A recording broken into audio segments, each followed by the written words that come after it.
And you are live. Well, that's interesting. Fabulous. Yeah. Technology Isn't it? works well. So far. Yeah, You just jinxed the heck out of it, Jack. Okay. yeah, sorry about that, Tim.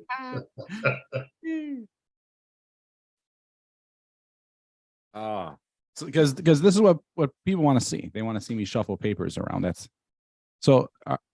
So we're live. You're saying that I should we? Or you want me to start here? What are we doing? Unmute myself. Looks like it's all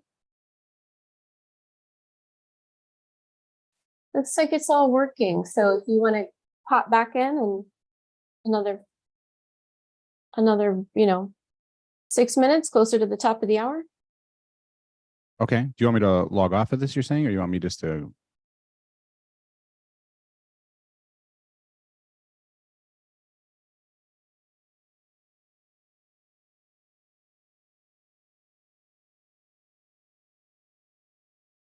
Sorry, I'm getting echoey over here.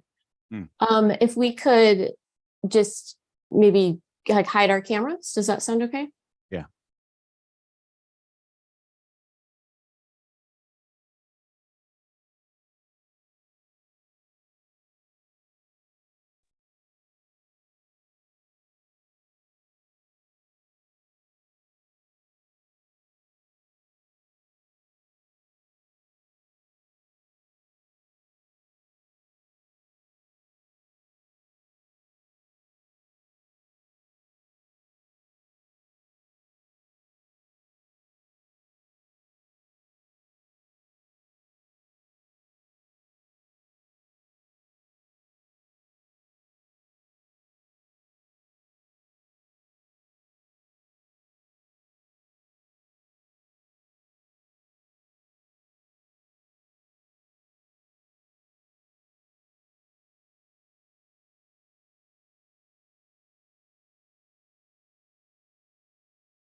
Hello, welcome all. This is the FSHD Society radio show, walk and roll event, live streaming. Thanks for being there patiently waiting for us to jump on. We wanted to do a little test first. Obviously, make sure we don't get any gremlins in our way as we do this live stream. We're going to be here for, I don't know, several hours. And we have Jack Gerblick with us. Hey, Jack, how you doing? Thanks for being a part of this. How are you?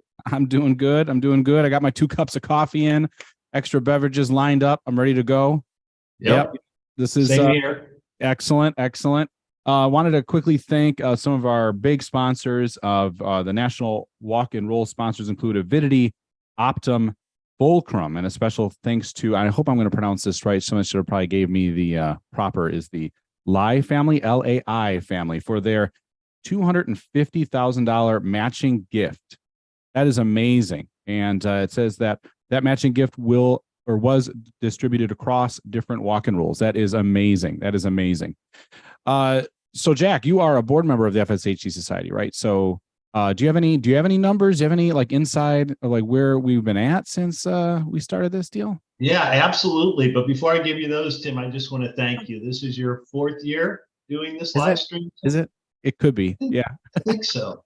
Yeah. Anyway, thank you. You're fabulous. You're great at what you do, and you make all the guests feel comfortable, which I think is why we end up with some great interviews. Oh, thank you for saying so. So yeah, it's last year at this time we were at $540,000 in donations. As of today, $880,000 in donations. Wow. Last year at this time, we had 1,123 participants. Now we have 1,450 participants. Last year, we had 156 teams. So this year, we've got 172 teams at this point. So we've had 9 events so far. We've got 15 live events between now, some of them today. When one virtual event through October 15th. So we're up over 30% from last year at this time. I mean, just phenomenal. And I want to thank all the volunteers and all the participants and all the families and all of their hard work. Yeah, we couldn't do it without them. The volunteer leadership, the volunteers that are, doing the walk and rolls, and it's always remarkable to me, like we see a lot of the end results, which we'll see some of those today. This is the event happening now, or events that maybe have already happened. Talk a little bit about those that are coming, with the guests we have on today. And we're always talking about that finish line. Like, this is how it is. Man, there's so much work that is going on prior. And I think everybody should know that, be aware of it. I think most do, but I don't think people really realize the extra time, dedication that they're taking out of their regular day. Right. I mean, they have jobs, families, etc. And then making sure they take a piece of that time and give it to our great community to help raise some funds, get these walk and rolls up off the ground, so to speak, and make them such fun, unique events. So many have taken like control of it to some degree, right? Making it something different, adding in their own unique style to it or taste to it, depends on what community or what area they're in, which I always love to see that. But still, the premise, the base, the reason is all the same. It's all the same. We have to get a cure for this, and this is one of the ways that we strive to do so. So I love, like the name, the walk and roll. Jack's got the shirts hanging there. I mean, it is perfect. People are walking, people are rolling, and it always seems to be good energy. I think when I've talked to guests in the past about their walk and roll events, sometimes they use a term like it's almost like a family reunion. You didn't see some of these people since the last walk and roll, and then you see them again. Do you think that's kind of the same, Jack, when you kind of hold yours? Yes, absolutely. I mean, we're building community, and I witnessed, and you can hear about it across the country. So a lot of patients that show up at these walk and rolls that have never met any with FSHD. So it's wonderful to be able to sit down and chat with other patients that are going through what you're going through. Absolutely. Yeah. We're doing a great job in building community. Absolutely.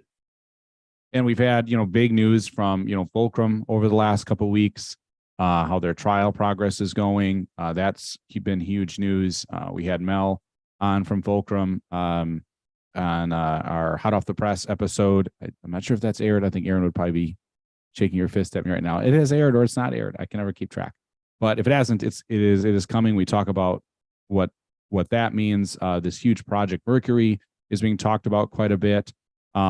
There's so many moving parts, so many things going on, and the walk and rolls on top of it. But that kind of funds these things. It helps generate that. And without these walk and rolls, the funds, we'd definitely be taking a hit, because Jack is talking about it. Look at the money that is being raised. And it is crucial. It is very important. So Jack, do you know, is there still time for people to donate, on behalf of their walk and rolls, even if they've already happened, do you think? Oh, absolutely. I'm pretty, it's either, I think they stay up for 4 weeks after the event. Okay. So if you're a procrastinator, don't worry about it. Or maybe Jack has inspired, you all, right? I mean, you do have that way, Jack. You might not know that, but I remember meeting you in Orlando. It was about a year ago, a little over a year. And you said, you talked to me about one of the stories that you met, like a gentleman that told you that you might have FSHD, and then you met him again in Orlando again, right? Correct. In fact, he was in Atlanta, and him and I got together for lunch. No way. That's awesome. Yeah, that is awesome. And that story that you told me, I mean, I was captivated. I was like, hanging on every word. And then it was told so well. Jack, if people don't know, Jack is a great storyteller. And I'm not talking about like false, let's make up a story. No, I mean, he has a great way of bringing the message across. So I'm really glad, Jack, that you've decided to kind of be along for the ride in this, crazy walk and roll event that is of this day. And I don't know what the future looks like from one year to the next for walk and rolls. I'm glad that we've been able to been doing this for the last, 4. COVID kind of hit, if you look quickly back to the history of this. And I think that's when people were saying, well, can we even do a walk and roll? Do we have to pivot? How does this look? And since I had this small idea of doing a podcast for the FSHD Society back when I was diagnosed 8 years ago now, I think I always wanted it to become something that would help a fundraising. I wasn't really great. I tried creating a strong chapter in Wisconsin. Wisconsin people are a little more, I think they kind of keep to themselves a little bit. Maybe it's because we're so vast and there's areas of people all over the place. So that didn't seem to go off the ground really well for me. So more and more, I wanted to try to help get this platform into some type of fundraising events. And then COVID kind of shoved it, I think, into the front of the idea list, for the FSHD Society. And I'm glad that it did, in a way. If there's any positive that came off of pandemic, I think this was one of them, where we had to switch and kind of pivot and make this in person and virtual. So I hope those that are watching can feel connected through this platform, see what's going on, be a part of it. And this year, as Jack kind of alluded to, some events have already happened, and we're going to have those people on that a little bit talk about how it went. Others have it happening this day today, and then others have them coming up. Now, Jack, you have one coming in the Atlanta area. Is that right, in October? Yeah, we're October 15th in Atlanta, back to the Chattahoochee Nature Center. We've already raised over $37,000. Our goal is $50,000. We've got a great event plan. I've got some great speakers lined up. We've got some live music. We've got a 2-piece band. They played last year. They were great. I've got some exciting things happening. So yeah, hopefully we'll have some nice weather. And we think we've got about 60 participants already signed up. Last year we had close to 100 walk and roll. So it's going to be a great event. But just a shout out to, this is the first year we've had Canadian walk and rolls. So a shout out to our friends in Canada, the Alberta walk, the Ontario walk, and in fact, $110,000 of that $880,000 came from our 2 Canadian walks. So we're moving to more of a global initiative, and this is the first step.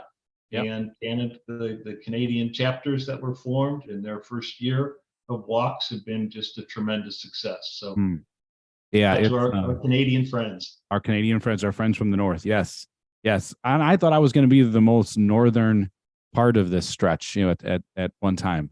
Thank God for Canada. So I was just so glad, that they're part of it. Yeah, Samantha Johnston is going to be joining us from the Ontario chapter. It looks like at it'd be 9:40 Central, so whatever that is in everyone else's neck of the woods. But that's gonna be our first representation, I think, of that area. I think right now we have. I thought, well, maybe he is. Yeah, he is. Possibly in the wings. I think it might be Mark Stone. I think Aaron's got him in the wings. So I'm going to use Aaron as this person I'm going to talk to, allude to everyone. She's working in the back scenes here, getting people on our broadcast. And right now she's locking in with Mark Stone. There he is. Look at him. Jack, do you see this guy with the cool sunglasses on? What the heck's going on here? Mark always looks great. Hey, Jack. Hey, Tim. How are you all? Mark, how are you? Doing great. Good. I'm here in beautiful Columbus, Ohio on a great, crisp day. The walk has just started. As a matter of fact, I don't know if you can see them, but there they go. At least some of them. Some of them are still over here. So off they go. They've sounded the gun, and they're a part of literally a North American-wide movement that is making a difference in FSHD. That is, it looks like a beautiful day there. Kind of reminds me of my area here. You say crisp.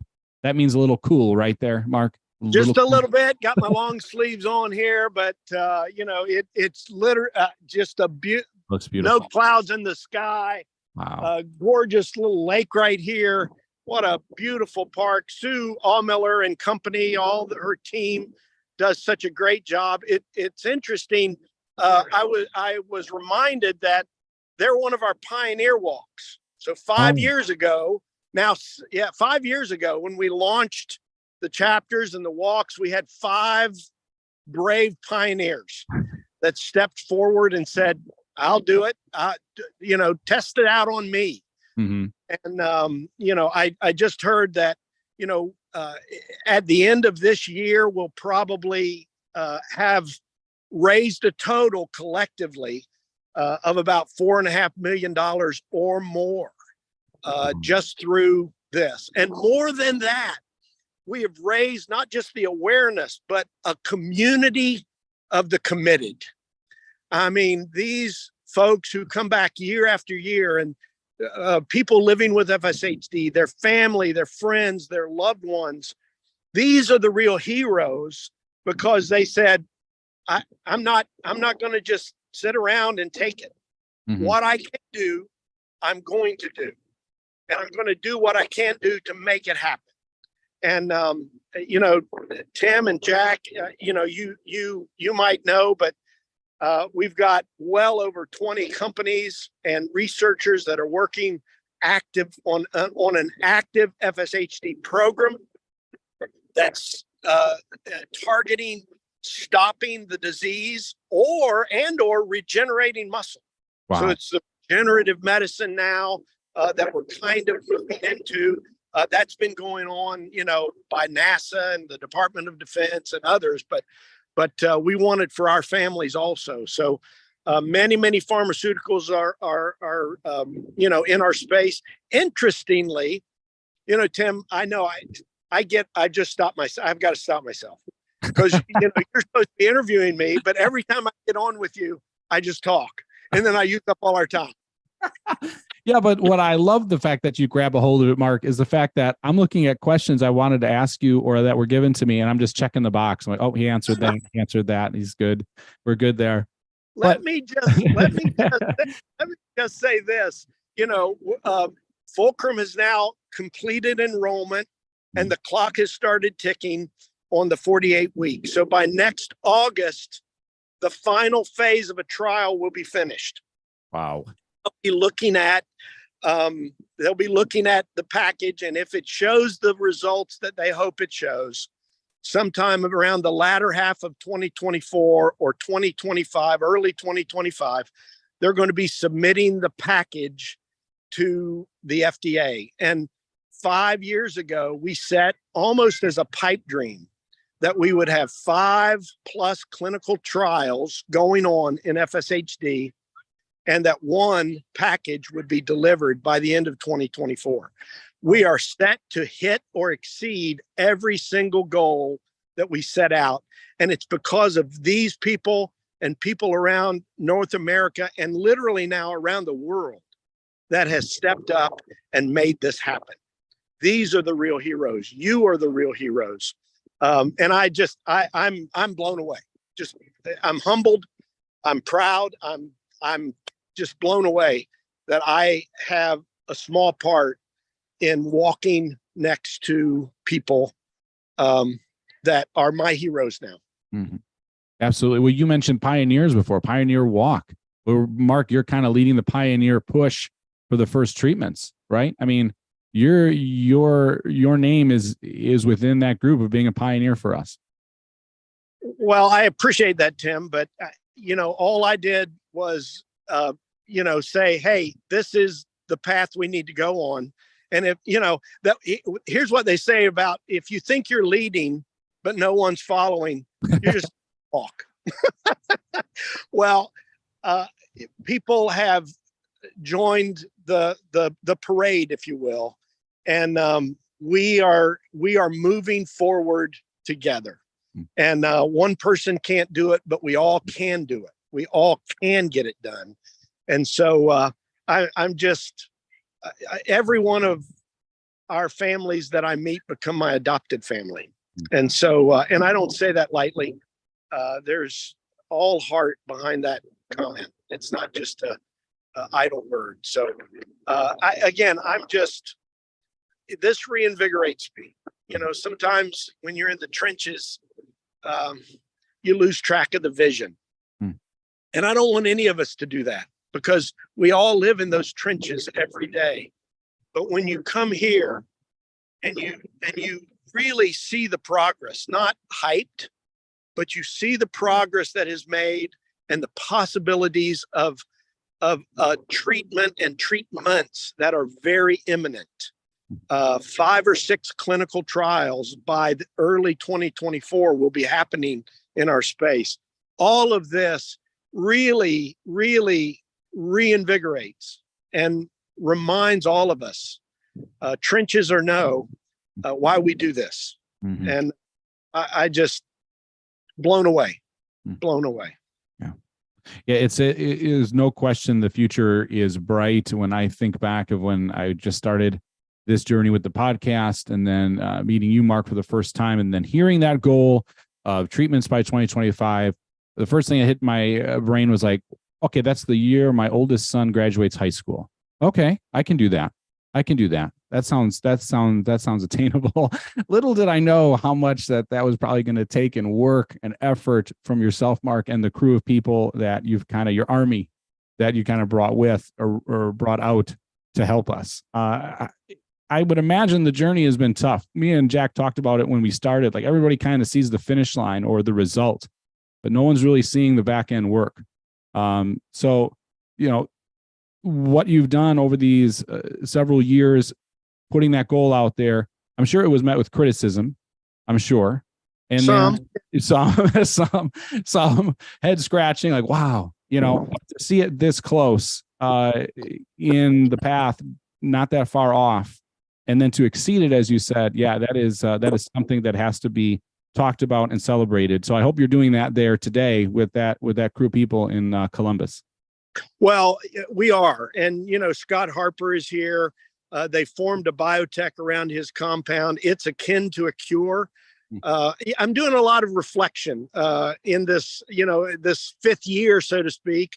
And when I was in Scott's office 5 years ago, and he was explaining his potential therapy, and he saw that I really wasn't getting it. I remember, and I told this story, he leaned across his desk and he said, Mark, this is a cure. This is one and done. Mm-hmm. And we've got another company or two that is working on a one and done. And, wow. One of them will be moving into clinical trials this year. Just met them on Wednesday. and they're working out the last details and, you know, getting that kind of thing done. But you talk about the it's a great to have a goal and get excited about it, but the work that it takes. I remember getting early 2018, our executive committee of the board and ultimately the board together. And I laid out this vision and this path.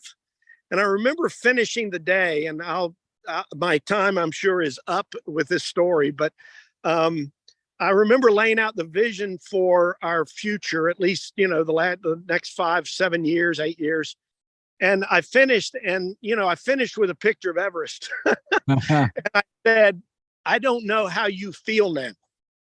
I said, you might be all excited about this. I said, I'm exhausted because I've climbed the hill before. Yeah. I've climbed the mountain before, and I know what it's going to take. And then I grabbed, and I still remember these individuals sitting on my left and my right hand. And I've fallen more in love with them now than I was then. But I grabbed their hands on either side of me. And I said, but when I look at my friends, when I look at my adopted family now, I ask myself, how can we not do this? How can we not do this? We must. And the community has rallied, and together, we're going to see it to the finish line. Yeah. Amen. Amen. Thanks, Mark. Well done. Hey, enjoy the day. Great to join you, and have a great day. You've got a great lineup of people. Oh, yeah. So enjoy the day. Thank you, Mark. You too. Enjoy that good weather, the crisp weather. Yes. All right. See you guys. Yeah. See you, Mark. Bye-bye. Hey, Tim, I'm going to jump off and give you a little one-on-one time with Sue. Okay. All right. Gotcha. Thanks, Jack. That is amazing. What Mark is saying there, the fact that, so close. We have Sue Allmiller, who's, speaking of Columbus, she's, I believe, at the same event. We're going to see in a second here. I think they're efforting. That's what we say in the business. Efforting our guests, getting them on. This show is not about me whatsoever. I don't want it to be. This is about our guests. And here's another great one. Hey, Sue, how's it going? Hi, Tim. How are you? I'm doing fantastic. It looks like, as Mark described it, a crisp day in Columbus. How are you enjoying the weather? Spectacular. Yes. So tell us a little bit about the event that's happening with you, with the great group of people that you have there. Tell us, how is your walk and roll going? Tell us all. Our walk and roll is fantastic. We've probably got about 100 people here, and we've got a couple tables with Hanger Clinic, who supplies our Bob's braces and accoutrements in that respect. We have an OSU here with a table, Bob's physical therapists and those guys. We've got couple really great sponsors this year. Connor Foundation was a wonderful sponsor, and Gerhardt and Nationwide Children's Hospital always is such a great support. Scott Harper and his entire lab team are here today. Nice. And we're just having such a fun time. Because I was told Columbus is one of the pioneer walk and rolls, right? Yes. One of the pioneer. And started in 2018. You survived the whole COVID, like we almost all did, right? Getting walk and rolls and figuring it out. And here you are, strong 5 years later, and still doing it. We are. How many walks do you have going on today, Tim? Oh man, I think it's only a small portion compared to all of them spread out over. I think it's basically 3 concentrated weekends, and then Jack over in Atlanta says they're doing theirs in October. So I think, we're just kind of spreading the love over time is really what it is. Instead of just doing one big firework, we got a whole bunch of firework shows going on throughout. But today, you are one of the ones that are live today. So it is exciting to see your walk and roll happening. I have a note here saying that Sue and Bob Allmiller have raised over $15,000. Is that accurate? That is incredible. Well, You mean just this year's walk? I think it could be. Yeah. Where are you now with I your think we've financial? raised like 54,000 54. Holy cow. That's this amazing. year. That's amazing. Yeah, we're thrilled. We just Yes. couldn't be happier. What was the goal when you started this walk? You know, the first meetings. The goal was 50,000. Exceeded. So we've exceeded that goal. And I think all told, if you add up all the walks we've done, it's close to 400,000. Wow. That is mind blowing. That is incredible. That is incredible. So that's a help. Yeah, it is. That is. Yeah, that's not That's just a drop in the bucket. That is a huge chunk. And Yes. we just And had. Yeah, go ahead. we're really happy this year.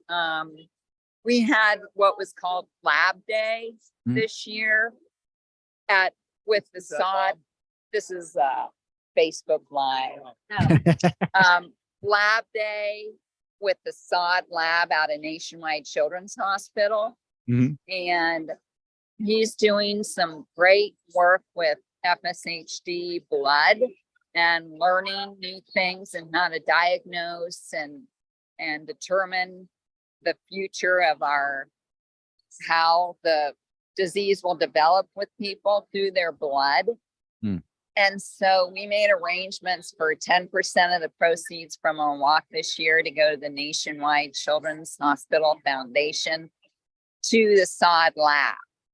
Amazing. And that's going to be really great, important work for all of us associated with FSHD. It's going to be life-changing, I think. So I'm really happy we're able to do that this year.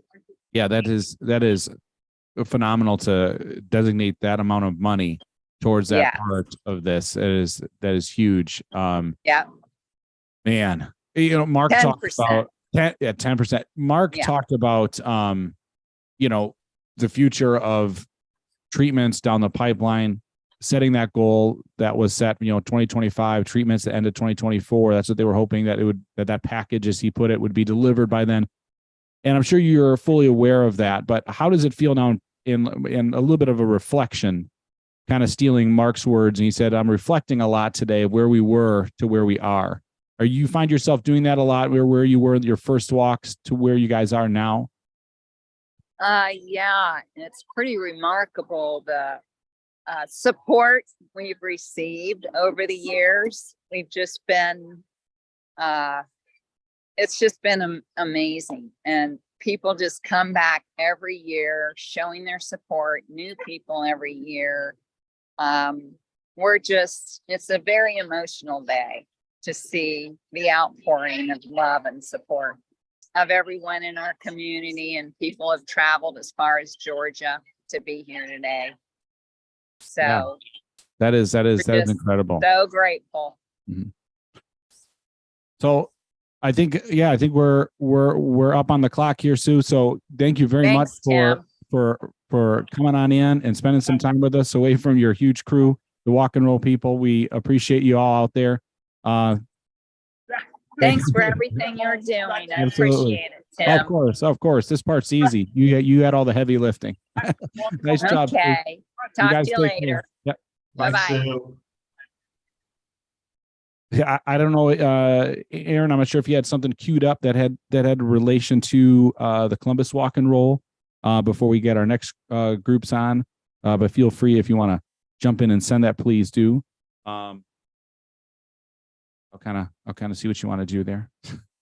This is how it goes, Jack. Right? We just kind of one guest to the next, and I know we have David and Mary Beth also coming on next. Volunteer leaders from the New Jersey Shore Walk and Roll area, New York City chapter area. That's going to be remarkable. But I know that in relation to kind of maybe what this walk and roll was in Columbus, Aaron might have something queued up as in content. Yeah, we'll see. Here we go. There we go. Just like that. It's like magic. I love it.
Oh, that was well done, man. That just gives you goosebumps right there. Holy cow, That's man. great.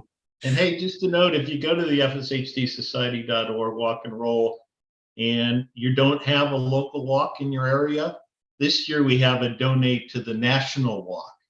Oh, nice. So feel free to click that button as well if you don't find a local chapter or a local walk in your area, but still want to donate and be a part of finding a therapy by 2025. Donate on that national walk. That's a great plug. That's why you are here, Jack. So I don't miss these things. These are very important things to talk about. Yes. Click that button. 4 weeks after you said the walk and roll, we believe is you can continue to donate towards this. It's in the millions of dollars this has raised over the course of all these years has just been amazing. It's a deep impact felt, positive impact felt financially. And we need that. We leave it open for 4 weeks after the walk in case somebody wins the lottery. And it was after the walk. We want to make sure they have the ability to donate. You know what though, Jack? If I win the lottery, I don't think I'm waiting till the next walk and roll. Like, let's say that 4 weeks expired, like, oh, I won the lottery. Well, I guess I get to keep it myself. I think I'm still cutting. I think I'm still cutting a check. Oh man. So I know that we have, like I said, we're kind of spanning the nation a little bit here, going from, East Coast, Central, working our way to the West Coast throughout the day today. I believe that we're going to have in David and Mary Beth from the New York City chapter and the New Jersey Shore walk and roll, if I'm getting that right. This is always where, let's see here. I want to see if Aaron is sending us ready to send them in. Yep. So they're gonna join us. Here they are. Here we go. There's Mary Beth. There's David. Hey. Hi. Hi. Hi. How are you guys doing? Will I start? There you go. Yeah, hanging in there with unfortunately hit by a tropical storm last night. Oh my gosh.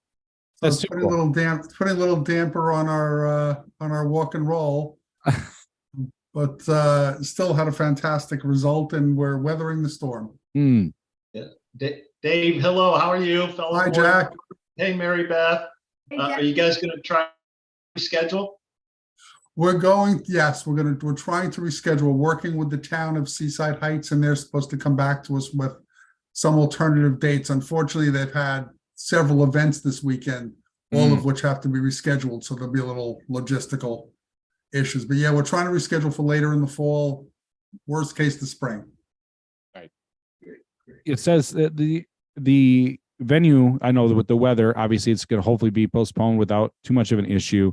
That's kind of a unique location. Is that right? Mary Beth? Oh yeah, I mean, it's a beautiful location. We are literally right on the ocean. We have a boardwalk that you can see the ocean on the left-hand side, and on the right-hand side, you have some of the amusements and little shops and the seashore type things that you see in the towns. It was a beautiful walk. We had a good half mile out, half mile back. And just when you're that close to the ocean, like Dave said, you have to weather any storm that might come. But we had over 100. We had almost over 100 registered walkers today. No. Yeah, and this is our first time ever event. Dave had started the chapter, and this is the first walk and roll, so it was really, really exciting. Mary Beth and her sisters have been a force to be reckoned with in getting this thing organized and developed, and they've done an incredible job. Yeah, it being only your first year, I mean that is remarkable. What were the monies raised thus far for your first walk and roll? About we're right now we're at about $50,000. That's amazing.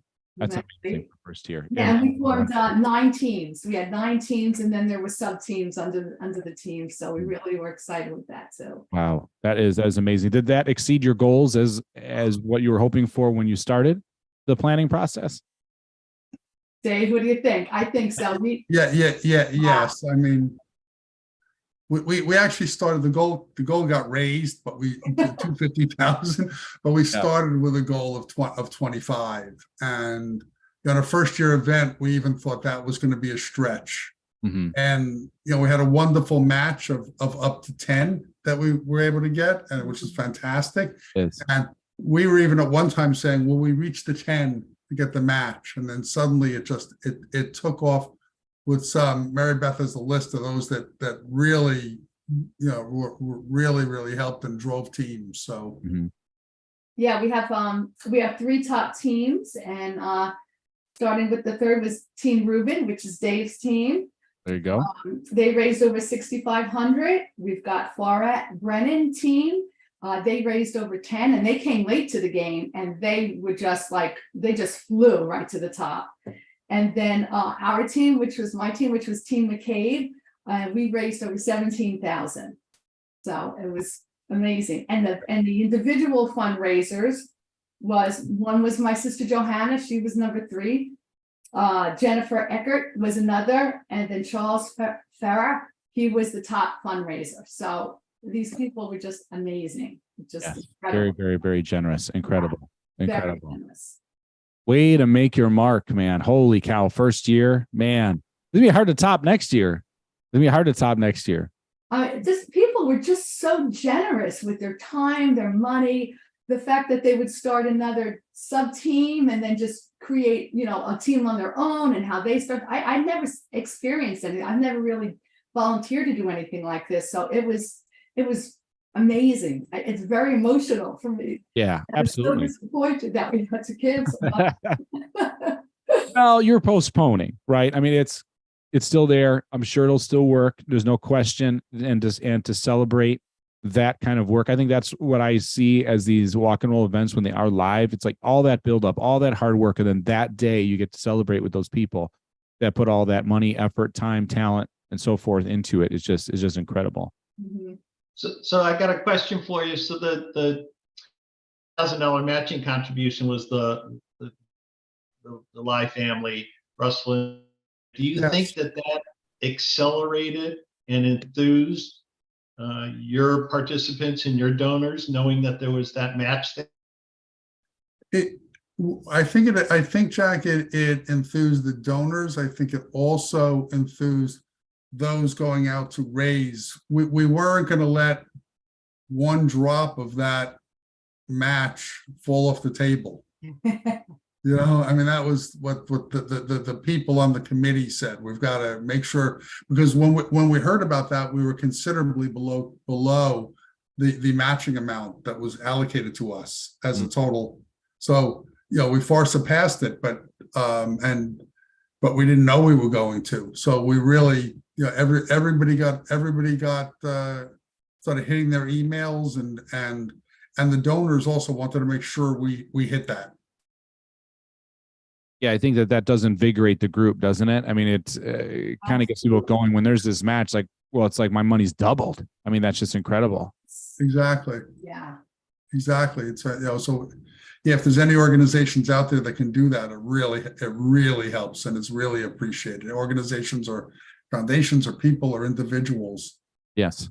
And I think when that gets done, I think so to Jack's point, I think it just kind of like adds some gasoline to the fire, so to speak, and kind of gets things fired up quite a bit.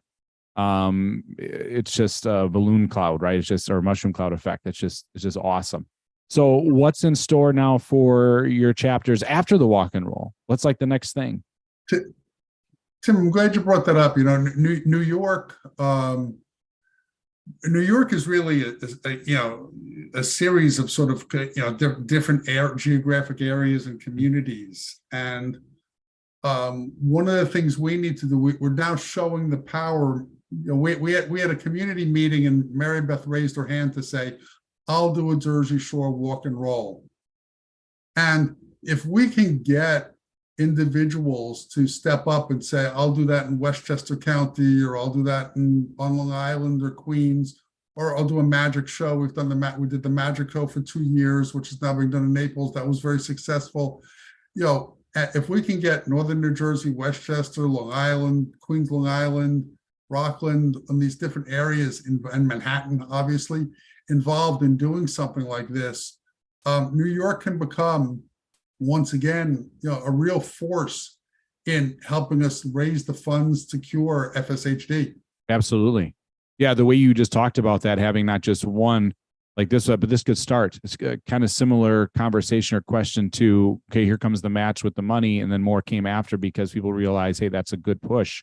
But now they see Mary Beth has helped, start this New Jersey Shore walk and roll. Then others are going to go to you guys and go, well, she did, we can do it in our community. So it really is going to happen, Mary Beth. Your phone's going to start ringing probably. They're going to go, how did you do it? And then it's going to be this like, we want to do it too. And then kind of similar, different maybe to the unique geographic area. But that could be extremely powerful, Dave. I mean, that sounds really, really exciting. It also, Tim, is because one of the ways you do it is, I don't think any of us, myself included, realize how many people care about us and care about those who have this disease. Mm-hmm. First of all, that feels good. But also, you're right. But also they jump once one person gets on board and says, I'll head it up. Others jump on board to help. Oh, absolutely. Yeah. But it always takes that first person to be that pioneer. I think it's starting to become like the theme today. We've mentioned that word a couple times as we went, through with Mark Stone and then the Columbus chapter. They're one of the pioneer walk and rolls from 2018. You're pioneering it in your area this year. And then it just continues. I think that's pretty remarkable. Yeah. If we can keep that momentum going, because we clearly have needs. Yes, absolutely. Yes, getting the volunteers to help would be a real number one thing that we need to concentrate on. And like you said, having this first time is a great way to say, hey, look what we could do this, and we can even be better with extra help. And so, I think it's amazing. Well, congratulations. We're ready to go if we didn't think that our furniture and potentially our volunteers would be flying away. So yeah, that could be a problem. That could be a little bit of a problem. There's a little bit of a liability. That was a smart decision. Keep everybody safe. Yeah, keep everybody safe. That's right. Well, we look forward to when it does happen. Keep us in tune of when that is, especially if you're using social media to kind of broadcast that front. We'd love to kind of, peek in and see how that's going. And thanks a lot, guys, for spending some time with us today. Be safe, and I hope the storm has passed. Thank you. It's a pleasure. This is great. Thanks for having us. Thanks, Dave. Thanks, Mary Beth. You're so welcome. Nice to meet you both. Bye. You as well. Bye-bye. Wow, representing the East Coast, eh, Jack? Yeah, absolutely. I love that. Because that's like, that's a huge part of the country. So we got to get that represented. I think that they're doing it very well. Now popping in as we move from one part of this, one part of the area to the next. I think we're crossing the border here. I think we're going into Ontario. Samantha. Yes, you are. How is it going, Sam? It's going pretty good. How about you? I am doing great. I got my buddy Jack here. We're spending some time together today. Hi there. Samantha, how are you? I'm good. I just want to tell you that I love your mom. She is. That's good. Everyone tells me that I'm just like her. So I always like to know that people like her a lot. So that means that I'm set in that department. Oh, she is wonderful. She's great at what she does. She's passionate. She has conviction. I mean, it's just fabulous. She's a pretty special person. Yep. As well as you for heading up this effort. Yeah. Thank you. Yeah, and let's talk to us about that. Had this Ontario chapter, part of the FSHD Canada Foundation. The walk happened the 16th, right? Yeah, last Saturday it happened. Okay. So a week ago from today. And yeah, it was good. It was our third walk for the Ontario chapter. We raised $60,000, which was just completely unbelievable. Like every time I go and look at the fundraising page, I'm like almost brought to tears. I can't believe how successful our little chapter has become since we started 3 years ago. I have the number here. We had an increase in participation by 72%. So from last year, so 72% higher increase in participants. We had more teams, more people came this year. It was great. We had one team who came, they traveled 5 hours to be able to come to our walk, and they come every single year. And just seeing how this walk is touching the community, it warms my heart so much. Wow. Man, you are bringing them 5 hours they drove. That is 5 incredible. hours. Yes. They spent the Yeah. night. I couldn't believe it. They come every year too. Every year. Wow. That is, that is remarkable. So It really is. they're making it an event, and with $60,000 raised, it's obviously an event worth attending. So tell us a little bit about, where did you have it? How did like the actual walk itself go, and the weather? for Oh, sure. it's gonna kind of take us there. Yeah, so we have it in the same spot every year. It's in a suburb outside of Toronto called Mississauga. It's called Lake Aquitaine Park. It's this beautiful, beautiful lake. It's about a 1.4 kilometer path. I'm not exactly sure what that is in miles, but it's not too bad of a walk. It's really nice around this beautiful park. When we get back, there's a big gazebo, a nice pavilion where people can mingle. This year we had live music for the first time. We had a family friend by the name of Eric Geddes. He played the piano and sang for everyone while they were checking in. So that was really, really nice. Something I think was super cool was we were able to donate a signed Toronto Maple Leafs jersey. We were able to, so our top fundraisers got that, which was super cool. So I think overall just participation and energy towards the event definitely increased this year. I think it'll be really good carrying into our next year. Now that we've raised so much, and we seem to have some teams who are our top team, I think earned $14,000. So we've definitely got, I know, I can't believe it either.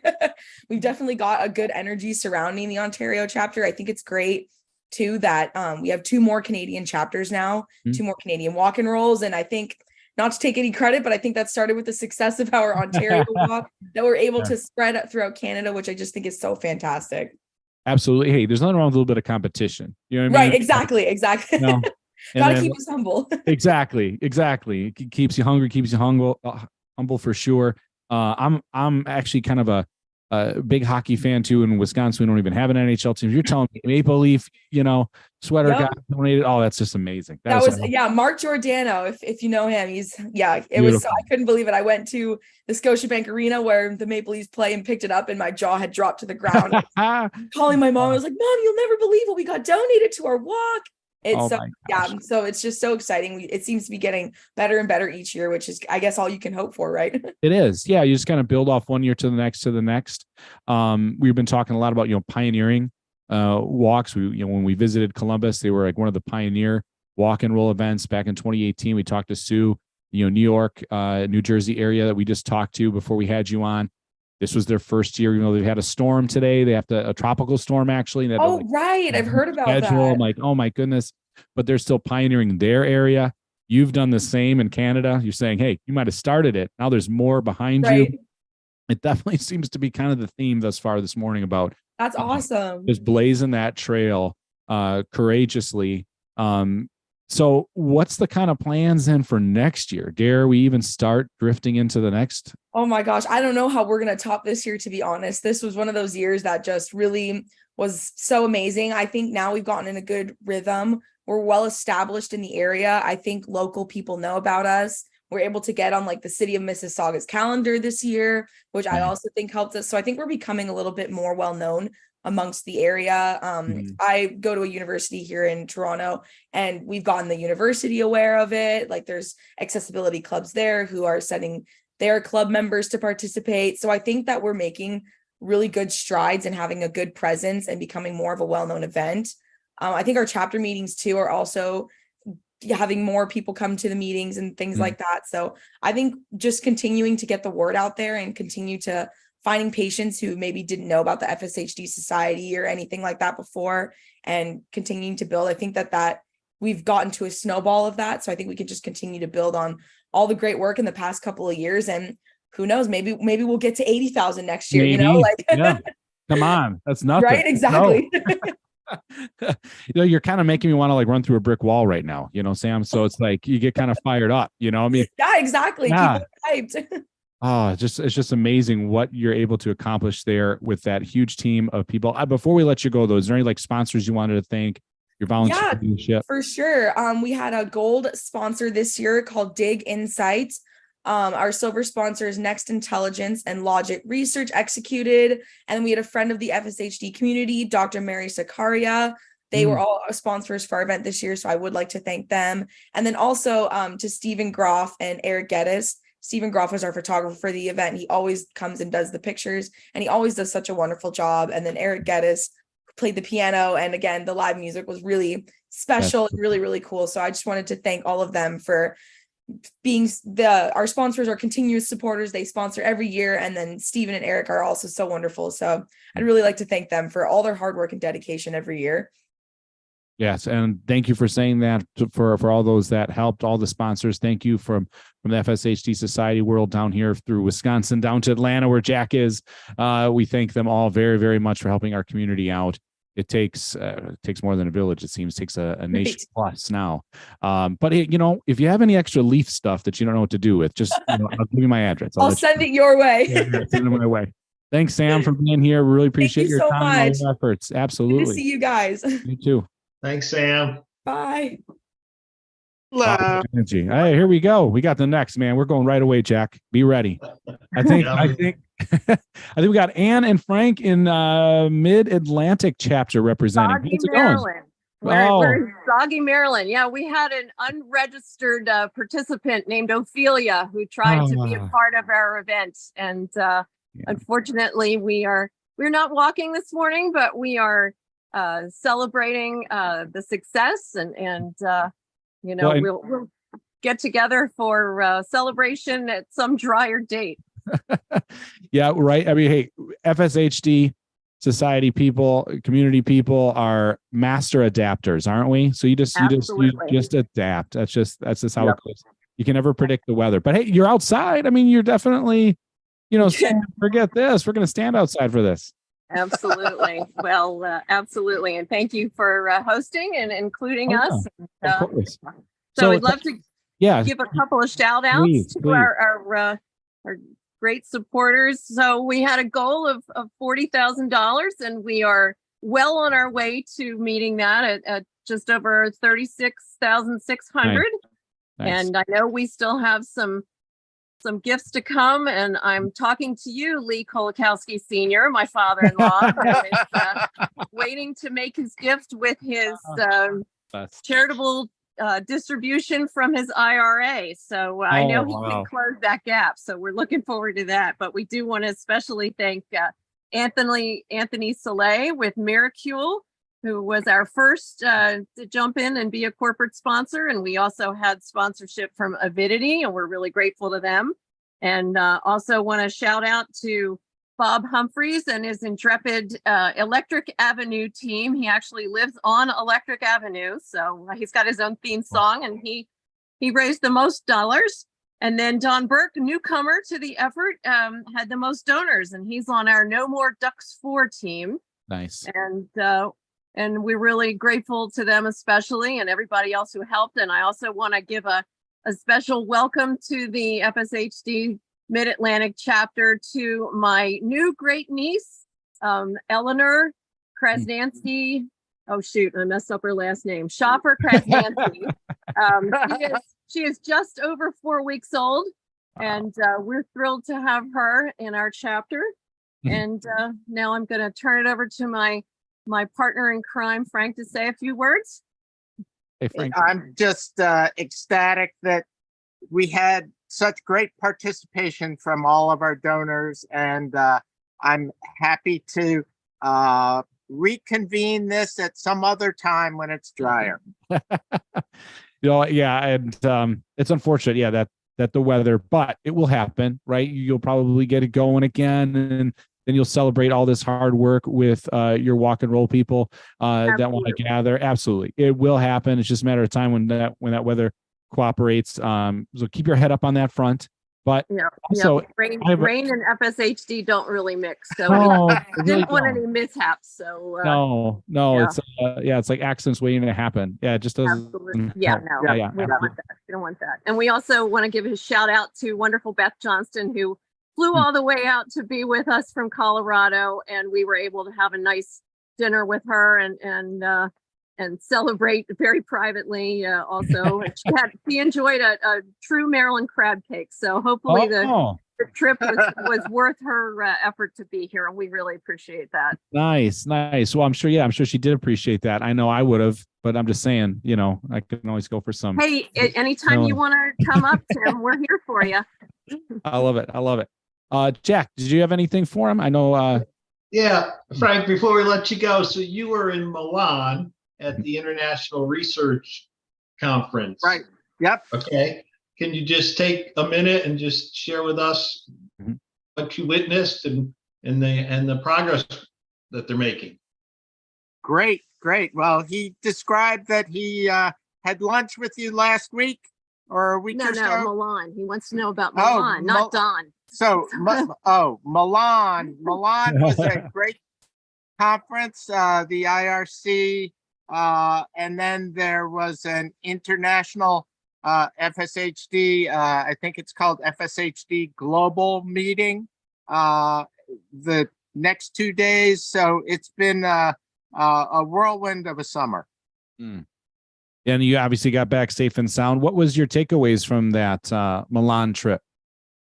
Well, I think that what is seeming to be happening right now is that we are waiting for therapeutic approvals, and the research activities are going strong to continue to investigate the mechanisms of FSHD. Nice.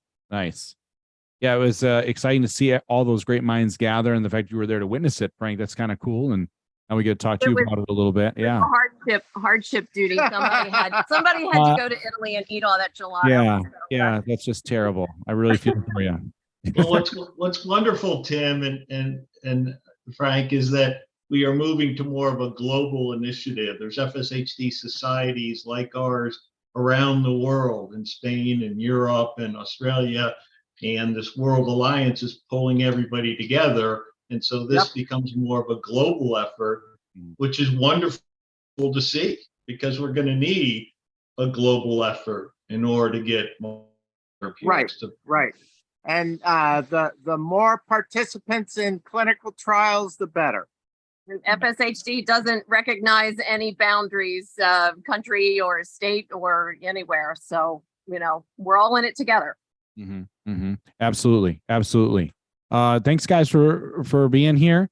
And I hope that you're safe and sound. Continue to do so. And we look forward to when that walk and roll event does happen. I know it will. Sounds All great. right, Thanks, great. Tom. Thanks, Ann. Tim. Sorry, Thanks, thanks, Jack. Thanks. Guys. Bye-bye. Bye. Bye. Wow. So, man, we kind of expanded the whole East Coast there too, didn't we, Jack? Yeah, we sure did. Ann and Frank are great. And I'll just say, my favorite phrase is these volunteer leaders, these walking rollers are giving their talent, their treasure. And in the case of Ann and Frank, it's all three, which we really appreciate. Yeah, absolutely. So, Aaron, I know you have some slideshows for us too, but also a moment to thank our sponsors, our national sponsors, Avidity, Fulcrum, Optum, the Lee family for the $250,000 match donation happening. That is phenomenal. I think Jack brought it up of it's the probably ignited things. So that's amazing. Go ahead, Aaron. Yeah, play it. That is fantastic.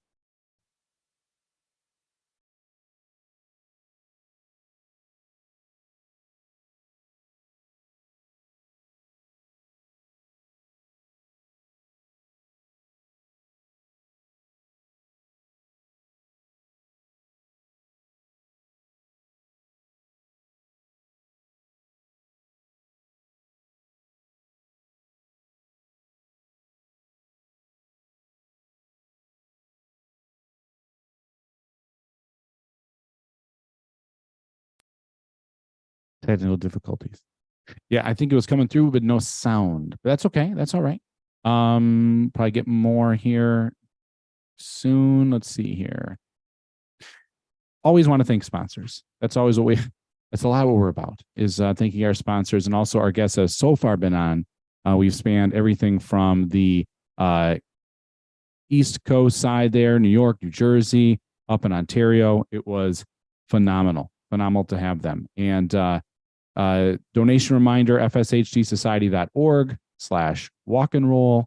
I think we're efforting to put in a kind of video recap of the Colorado walk and roll, Alberta, Pacific Northwest, I believe, has had theirs already. And a video of highlights of all the work done by the volunteers. Amazing. So that is kind of on the slate now, and I know Aaron's kind of efforting to do that. No problem. We kind of roll with it a little bit. Okay, here we go.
Incredible. That's awesome. That was fun to watch, man. You could play that a couple times over for me. Tim, just to comment on these volunteer leaders, we have chapter directors. Those are volunteer leaders. We have walk and roll volunteer leaders that work closely with their chapter directors. But then we started all these gathering places, volunteer leaders for each one of those gathering places. Women on Wellness Hour, which has on average 30 to 40 people worldwide every month on that one. Young Professionals, which is new and which is very popular.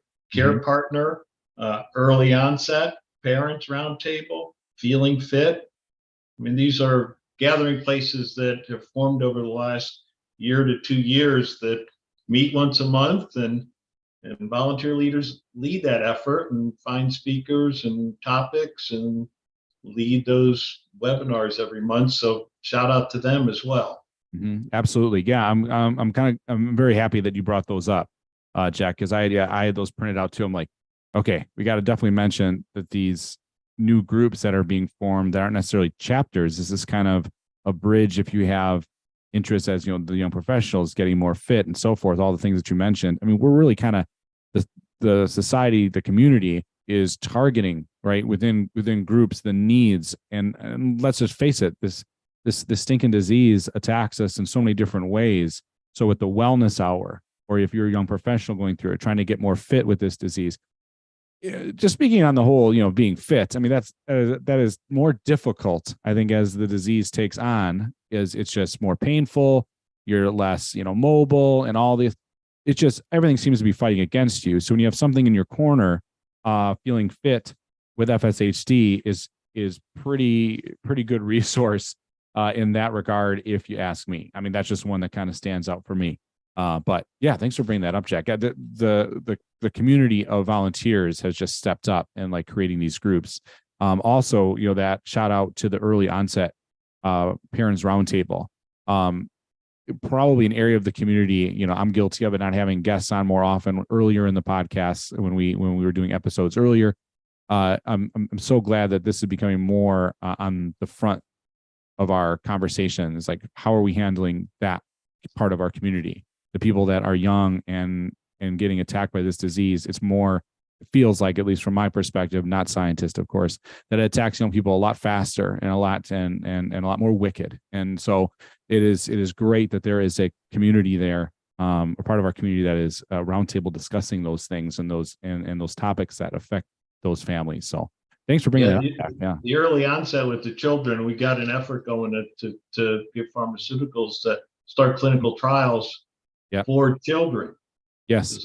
The sooner we can get a therapy to them, the much better off they're going to be in their lifetime.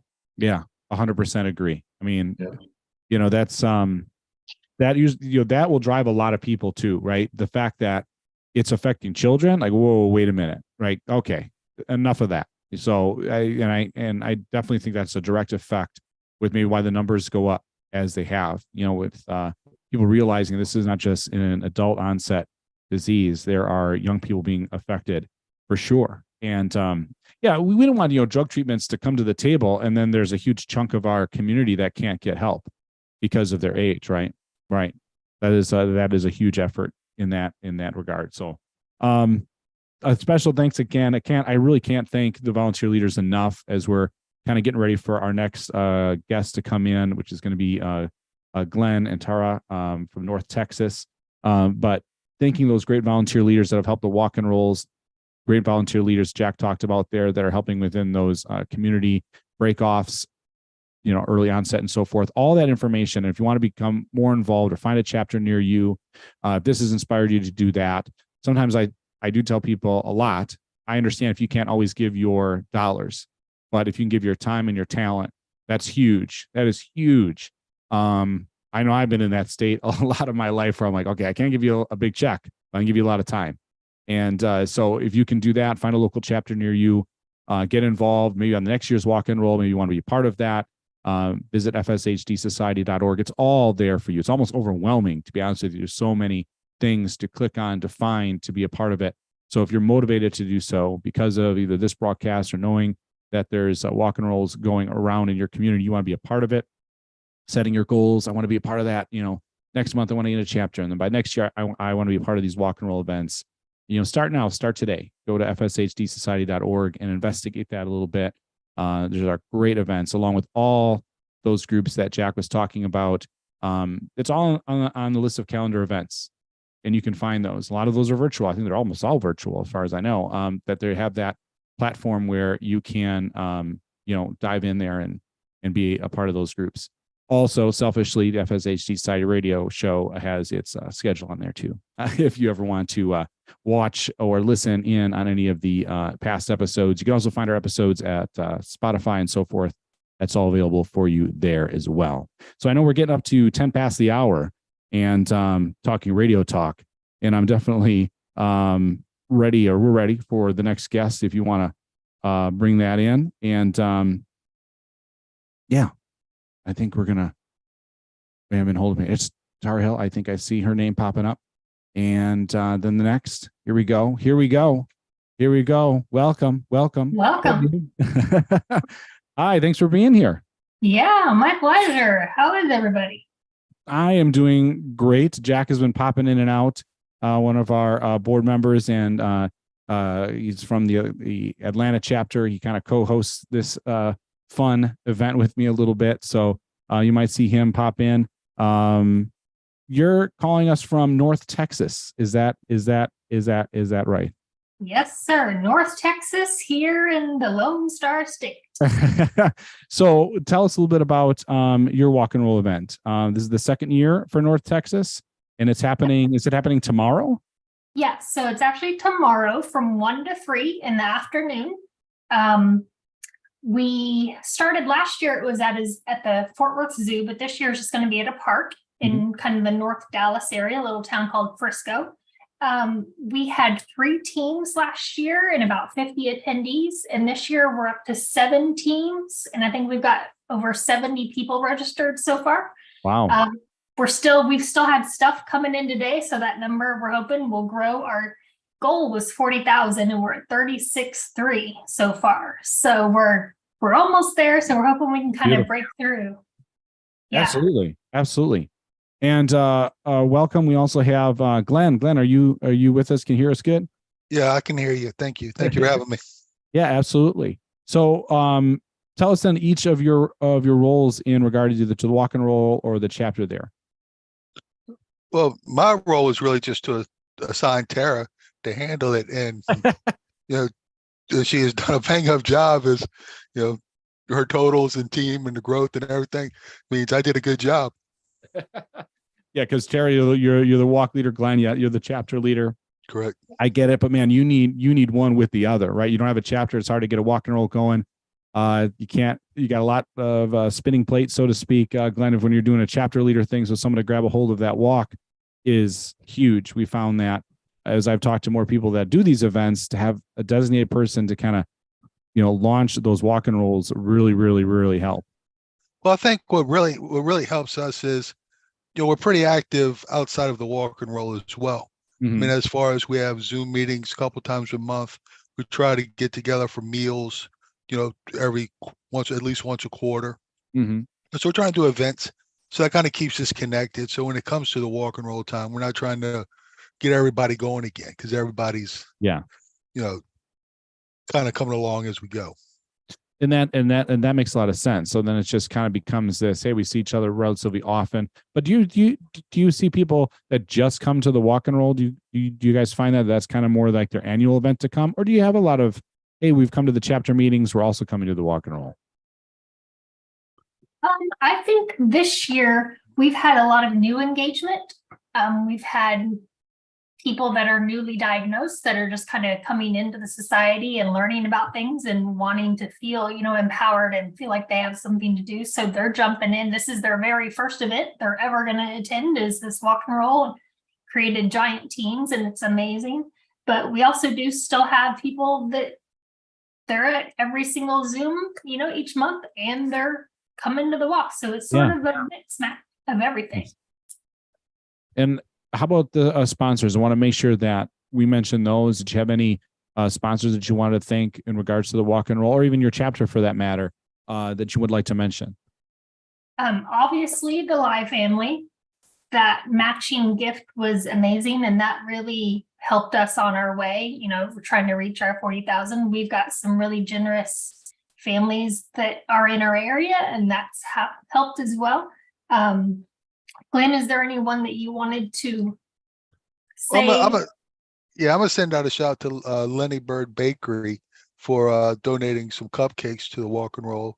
It's only the second one, but they're really good cupcakes. They're becoming a staple, and it's they're a draw for sure. I mean, it does. It's always good to have cupcakes. Exactly. I was about to say, Glenn, I'm sorry, man. You got me at cupcakes. So, I mean, that's if it becomes like an annual thing, then sometimes people come, hey, it's a walk and roll, and you get this. Yeah, it's nice. Walk and roll and cupcakes. That's our new sales pitch. Jack. So Tara, question for you. So it's exciting. You have patients that have just recently been diagnosed. Tell me about that. Were you one of the first folks that they called when they found out? Actually, we got contacted by some people on Facebook that had just recently been diagnosed, and they found our Facebook page and reached out and messaged and said, hey, I want to get involved. What are our first steps? And I was like, fantastic. Welcome to the group. Here you go. Here's everything you need. And they've absolutely knocked it out of the park. So that's really amazing. And we're excited to see, it's one of those double-edged, you hate to see our community grow because that means there are more people sick. But if there are people out there that need our help, I just hope they can find us when they need us. Yeah, because Exactly. That's what Tim and I talked about earlier, is the whole idea of building community. Exactly. Yeah. we're about community. We're excited that, we have people coming in from Louisiana, Mhm. coming down from Oklahoma City, Mhm. coming also to the walk and roll. So we're excited about that as well. Mm-hmm. Yeah, you're kind of growing beyond North Texas. You might have to kind of change your name at some point, the way it looks. Well, we changed it to North Texas from Dallas. Right? So, yeah, we it might be larger. Yeah, Southern States. Yeah, Southern States, man. Then Jack, that would be starting to kind of etch into your territory. Yeah, that's okay. All the better. All the better. Tara, I don't think it'll be a problem for you hitting your goal of $40,000, because I got confidence in our team. We've got a good team. I think we'll make it. Mm-hmm. Yeah. just keep in mind the website stays open for 4 weeks after your event. So that's Definitely. right. Yes. if somebody all of a sudden says, "Oh, I missed it," they can still donate. Mm-hmm. Absolutely. I think we had some of that last year, so we will definitely take advantage of that. Mm-hmm. Yeah, absolutely. Yeah. And that number is really kind of mind-boggling, just because when we started last year, we really didn't have an idea. I think we set our first goal like 4,000. We're like, we're going to raise $4,000, and we ended up raising over 35 last year. So kudos to Tara. That's over $71,000 in 2 years of our chapter's existence for the walk and roll that she's led. So we started at 4, then it kept getting better. We're like, there was like 10. Okay, let's go for 15. Let's go for 20. And it just generous donors and people working, and so we started a little bit higher this year, but we're still confident we're going to get to 40. Beautiful. Thanks, guys, for joining us, being a part of this. North Texas strong. Maybe by next year we'll be introducing you as the Southern State chapter. I don't know, but your growth is pretty phenomenal. Excellent job. Thank you. Thank you for all guys. you do, Tara. Thanks for having us. Fun. Thank you. Wow. Y'all Strong, right? Y'all have a fantastic day. You too. Thanks, Glenn. All right, thank you. Yeah, no storm there, it sounds like, though, for tomorrow, right, Jack? I think they're going to be okay. I think. I think they're going to be fine. I think they're going to be fine. Man, I wish I had the time and the means to like physically get to almost all of these. Like some like big grand tour. That'd be so much fun. Just be a part of the different types of walk and rolls. And the different types of events there. The cupcakes and the one. I mean, I'm all about the food, Jack. I don't know if you've seen these episodes here. The last couple of years, but I mean, I've been like drooling over the pancake breakfast some of them have, and I'm like, you kidding me right now? And I'm sitting in my basement studio. I'm like, dude, I'm hungry. And this guy talking about cupcakes. Come on. I've got barbecue coming in for our walk in Atlanta, so come on down. That would be great. Oh, what kind of barbecue are we talking about? Are we talking like chicken, like everything? Like what do we? Pulled pork, chicken, mac and cheese, baked beans, coleslaw. Oh yeah, man. Yeah, there's something called Uber Eats, Jack. You can always bring it. You can always like have it delivered to my house, maybe just right here. No, I know that's not possible. Yeah. That sounds like fun. Yeah, absolutely. Well, the one theme that I'm picking up on is that there's a lot of enthusiasm. And I think a lot of that's from the fact that there's been more activity in the last 3 or 4 years in the space. Mm-hmm. And over the entire 32 years, the FSHD Society was started. And just the number of pharmaceutical companies that are interested, that are currently planning clinical trials, that are in clinical trials. As Mark said, I think we've got close to 20 that are in some stage of that cycle of investigation, all the way to phase 3 clinical trial. Yeah. So Avidity has started to recruit. I think they've recruited 8 or 10 patients that have been infused so far to date. So that's exciting, and they're going to move to they're in phase 1, phase 2, but they're going to start recruiting additional patients. And Avidity being one of our sponsors, right? It's like the Fortitude, is it? Yep. That's right. Yep. That's that's definitely on the front of their social media, website, etc. Take a look at that. There's a lot being talked about that, a lot of excitement being generated there. And I think to your point, that is totally accurate. I think because there's been more movement happening in that space, more talk of treatments, cures, etc. It drives just more interest and more excitement. And then we see a lot more activity happening. Speaking of activity, I know we got more activity happening up there in the north here, Mark, towards my neck of the woods. We're going to have Nina Wise coming in from Minnesota to talk a little bit with us next. We had Jacob on in the past, and they've had some great walk and roll events there. It looks like it's going to be in Bloomington tomorrow. So we're efforting here to see if she'll be loading up. Nina, you there? Are you with us? Hi, yeah, sorry. I don't know if you can hear me or not. I can. Yeah. My Wi-Fi is really bad. Okay. No problem. No problem. We're just glad that you can take a little time with us. And tell us a little bit about the walk and roll. It sounds like it's going to be tomorrow in Bloomington. Is that right? Yep. So basically, we'll just set up a bunch of like food and merchandise and balloons and stuff, and it's by a lake. So Okay. it starts, we walk around the lake, and it's a lot of fun. Nice. That sounds phenomenal. We've had other walk and rolls talk about that, where it's not just the chance to get together, but where you get together. And it sounds like it's pretty scenic there if you're also by a lake and kind of enjoying some time together. How does the weather look for tomorrow there in Bloomington, Minnesota? Let me check because I'm actually not sure. Well, let's hope it's not gonna be raining. We just heard some nasty storms coming through on the East Coast. We're like, man, this better not be a trend. I think Texas is gonna look good tomorrow. They have theirs. So it looks like it will be raining, unfortunately. Oh, Um, well, don't let it slow you down. yeah. Yeah, don't It'll let it be slow you down. Yeah, it'll be fine. The Just rain will be- bring your ponchos, bring your umbrellas. It'll be fine. Yep. So Nina, you just graduated high school? Yep. I graduated. Congratulations. Oh, thank you. Yeah, congratulations.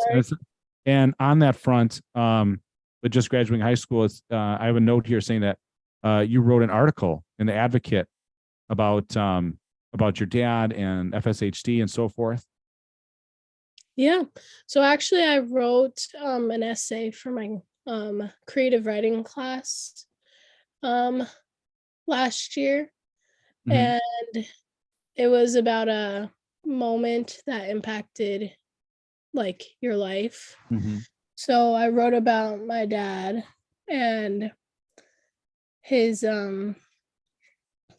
muscular dystrophy.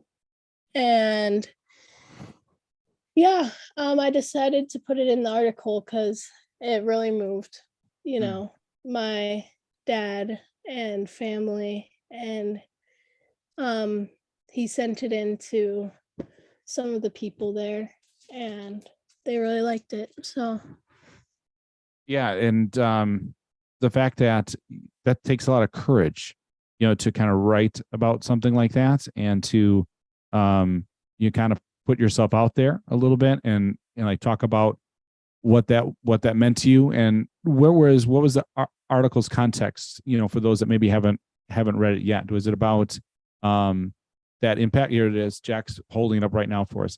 Life-changing moment. The fact that you were able to kind of put your thoughts, feelings onto paper and then have the courage to have it submitted or have your dad submit that to the FSHD Society and share that with our community. It means a lot. thank you. So yeah, the essay is kind of just about the feelings I went through, and like I went through a lot of emotion as I grew up, kind of being able to understand more his condition and the fact that I could possibly, get muscular dystrophy. It's a lot, and the essay is just about that, and Yeah. different yeah. emotions. Yeah, there's a lot that goes into that, and the different layers, and I think some of the avenues of that conversation that haven't really been covered too much. But you're right. There's the chance of it being genetic, it's passed, and so forth.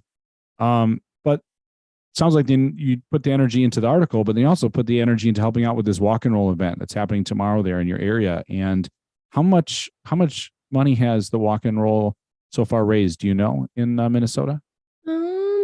I'm not sure actually. Okay. I think. Go ahead. Yeah, I have no idea. Sorry. Well, the note I have is it could be somewhere around $32,000, and that's pretty remarkable if that is the case. That is a lot of money helping in the proper direction. Jack, do you got something? Yeah, Nina, I just want to say thank you for opening up and sharing your emotions in this article. And I'll just read at the very end. Nina says, all I know is that I love my dad. I would never be angry at him if I do have the gene. Just like his father, he has no control over this. The only thing I can do is help raise money to find a cure and enjoy life as it is right now. Nina, that's wonderful. Thank you for sharing. Yeah, absolutely. Thank you, Nina, for that. Thank you. Sorry. No, it's okay. It's okay. So, and again, thank you for spending some time with us here today. We're excited for the walk and roll, how that's going to go in Bloomington. Rain or shine, folks, show up. And thanks for being a part of it. And hopefully you have a great, successful day tomorrow, Nina. And we look forward to talking to you in the future. Of course. Thank you so much for having me. Absolutely. That is Nina Wise up there in Minnesota. That's a long way for you, Jack. Yeah. Yeah, it's too cold in the winter. That's not It does get cold like that. Yeah, it does. I think this is I think the next is out of Alberta. Jack, I think you're gonna take this wheel on this. Yep. Yep. Jane. Yep. Jane, you are soloing this one, brother. So are you gonna be okay? Yeah, I think I'll be fine. I have no worries. Seen you to learn a lot from you. So don't take too long though. No, I need you as a safety net. Yeah, absolutely. I'll just be in the wings. All right.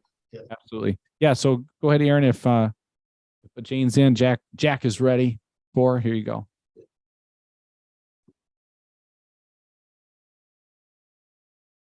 Jane, how are you? Good. Good morning to both you and Tim. Yeah, Tim took a little break. He's going to be right back, but I thought I'd start the discussion and chat with you. Okay, that sounds great. How are you? Sorry? How are you? Oh, I'm fine, thank you. Our walk was on September 9th, so ours has come and gone, but it was a resounding success. So we had it on September 9th in Calgary, Alberta, and it was on the River Walkway. So a beautiful setting, sunny day, and we had lots of fun. Okay. And who's the chapter director there? Karen and Jenny, right? Yeah, Jenny and Karen are my daughters. They both have been impacted by FSHD. And they were asked last year to form the Alberta chapter. And then Beth Johnston encouraged us to have an inaugural walk and roll. And Jenny and Karen thought it would be a great idea if I took on that role. And with lots of support from Karen and Jenny, we had our first walk. How many teams? How many participants? Okay, we had approximately 50 walkers, 4 teams. Our goal at the beginning was 10,000, and with lots of encouragement from Beth as our amounts increased, she kept encouraging us to raise our goal. So we went up to 15,000 and then up to 20. We raised 21,900 in all. We had 4 teams. The winning team, the Summits seekers raised, let me just see here, $6,490. And our two top fundraisers, Nick and Keith, raised just close to $2,500 each. So, well done for our first year. I was very Yeah, happy. no, that's phenomenal for your first year. It started Congratulations. to grow. Yeah, thank you. We started slow. I think Jenny and Karen and I didn't know what to expect. And Beth was very encouraging. And then when she kept, pushing us to, get the teams to, do their own fundraising and that, then it really started to take off. In the last 3-4 weeks, it really started to take off. So that was exciting. And Beth and Mark Stone were there for our walk, which was amazing. So they helped give us lots of support and encourage us through that. So that walked, maybe I should acknowledge our sponsors. We had Enlighten was our platinum sponsor. Our gold sponsor was Wellington Altus Wealth Private. And our silver sponsor was Castle. And our bronze sponsor was Stephanie Campbell from Royal LePage. Wow, that's a lot of sponsors. Fabulous. We did well with that, and we raised I don't know if I said it before, $21,900 at the end. So we were very, very pleased with that. And we do have some photographs. I think Aaron was going to show them, so I'm not sure how that works. Aaron, can you cue those up? While she does that, what was the weather like in Calgary that day? Oh, it was blue sky. It was a perfect Alberta September morning, blue sky, sunshine, no wind, which is really good for Calgary. So it was perfect. We couldn't have ordered a nicer day for September. So we were really happy with that. Everyone came on time. Everyone was full of enthusiasm. And Karen, Jenny, and I had put together a timeline, and it worked. So that was really good. You never know when you're planning something for the first time if it will work. Oh, here are the photos. Okay, here we got the photos. Okay.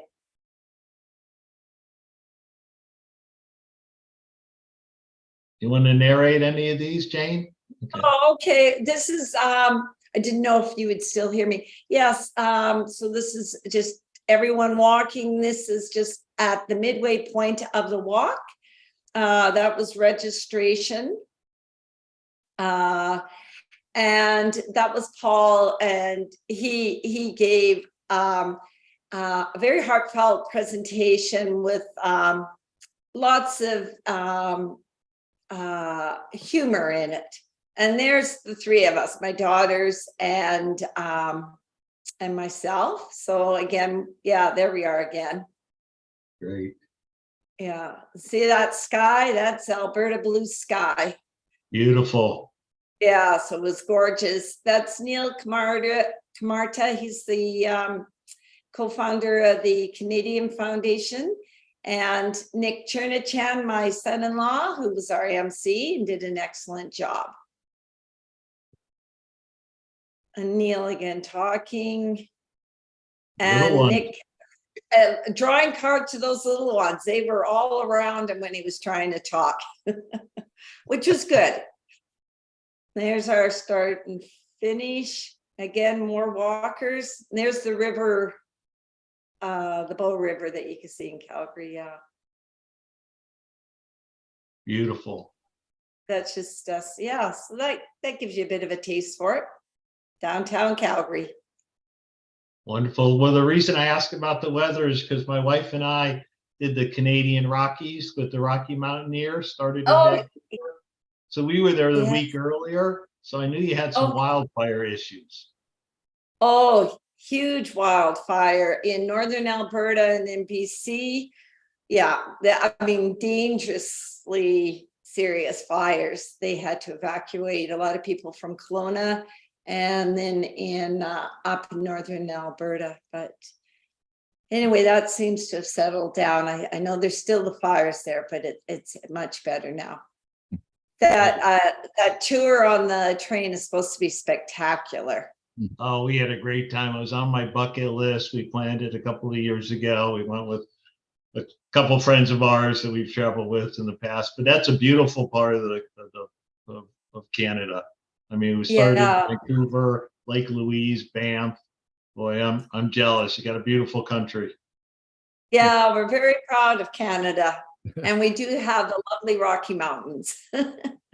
Yeah, the people were great. The food was great. So if anybody's considering visiting up there, I'd highly recommend it. Oh, that's good to hear. All right. Well, good. Well, I'm glad to see those pictures. I think that brings it to light. You know, it's exciting that the FSHD Society has been around for 32 years. A lot of foundation has been laid. And I think now in the last 3, 4, 5 years, we're seeing a lot of those rewards of that infrastructure that was put in place, like disease status, which the FSHD Society spearheaded that effort. And once you have rare disease status, pharmaceuticals get a 7-year exclusivity. But without that, for a rare disease, they not make the investment. So that classification that was done 15 years ago is now starting to pay dividends. So do you see that excitement in your walk, that all the clinical trials that are going on, that are in the pipeline? Yeah, Neil talked quite a bit about that, which was good, because I would say for the majority of the people there, I mean, we really hit on friends and family. And I think the awareness of FSHD wasn't there, even though so many of the people that participated knew my daughters. Unless you know they have the disease, fortunately, they don't show a lot of the symptoms. So I think it was just really good awareness. And that was what we found even while we were setting up and doing the walk. There were a lot of people in downtown Calgary just walking by asking more about it. So that whole curiosity and awareness was there. And so that was sort of our goal. We were thinking for next year, having more information out there and trying to get the word out through our friends and family so we could, you know, double our goal next year and double our participation, and it will really grow. I know Karen and Jenny are really, they're trying to, you know, grow this Alberta chapter and get people impacted like Paul that spoke at our event, and get people to sign up and be part of the trials. That's a huge one, or just to be identified as people with FSHD. Exactly, because as we get more clinical trials, we need to identify those people and make them clinical trial ready. Yeah, and you know, I'm more, Karen and Jenny are more on that front, but just the impression I get is there are a lot of people that have the disease and aren't necessarily aware of it. They're not, they see some signs or symptoms, and yet and if their doctors aren't kind of knowledgeable about the disease, it takes a while for them to be identified. So, well, congratulations. You're off to a great start with the Alberta chapter and a wonderful walk and roll and building awareness, building community, and appreciate all you do, Jane. Yeah, well, I thank all of you for everything you do and for everyone that helped us at our first Alberta walk and roll. So thank you, everybody. Absolutely. Thank you, Jane. Yes. Thanks for being here. Thanks for spending some time with Jack. Thank you. Thank you. Bye-bye. Bye. Nice job, Jack. Nice job, man. I think I think you got this. Well, I can never replace you, Tim. I don't know. Some great questions, getting some great insight. I know one of the guests coming up here is going to be Amy Winan from Fulcrum out of New England, and that they even have their own team in the New England Walk and Roll, or will be in October. That's going to be our next guest coming up. So you better have some good questions here. I mean, we got a rep from Fulcrum here, Jack. No pressure. Yep. Amy's great. Yeah. There we go. Amy. Hey, good morning. Hey, good morning. How are you? I am good. Excellent. Thanks for being here on our little walk and roll celebration as we're hopping around the United States and Canada, checking in with walk and roll leaders, chapter leaders as well. People that maybe had their walk and roll, or it's today, or maybe it's coming up. And you're also a big player with Fulcrum and one of our great sponsors. So thank you very much for that and spending some time with us today. No problem. Glad to be here. So tell us a little bit about what you're excited with Fulcrum. We've heard the big exciting news, right? Phase 3 trial and so forth. Maybe we kind of start there. And Jack, get ready because you're going to have some questions. Yeah. Yeah. So just introduce a little bit what I do at Fulcrum. I'm just one of the many faces of Fulcrum. We have about 100 people at the company total that are working behind the scenes a lot, but I lead our advocacy efforts in FSHD, and then have some great advocates that work on our sickle cell side as well on the team. But Art, really happy to be working with the FSHD Society on numerous initiatives besides just the walk and roll, Project Mercury, trying to get ready for access and people to be ready for clinical trials when products come available. And then, working hopefully as, we get through the trial is ongoing and eventually possibly ready for market. So, yeah. Amy, And with the REACH trial, how many did you have to recruit for phase 3? I believe we have about 260 people involved totally. So it's exciting, and that trial's ongoing. So that's fabulous. Worldwide or just in America? It's worldwide. Wow. That's great. That is fantastic. Yeah. Leave no stone unturned. Yeah. And I know that Fulcrum is trying to also be a big part of the Project Mercury. Can you talk about that involvement a little bit with the detail that you know? Sure. Yeah. So myself and Olga Middleman, who leads our medical affairs, sit on the global task force with Project Mercury. We attended the kickoff back in May over in Holland, and then getting ready for the next meeting in December here. We're working a lot with Ken and the team, on Olga's really working with on the registry, the Better Life registry. I'm working more on the access and clinical and commercialization readiness task teams. So, really working with advocacy partners and other companies that are invested in FSHD to help make sure that people living with FSHD are ready for clinical trials, and for, if there's a treatment approved, ready to have access to that as well.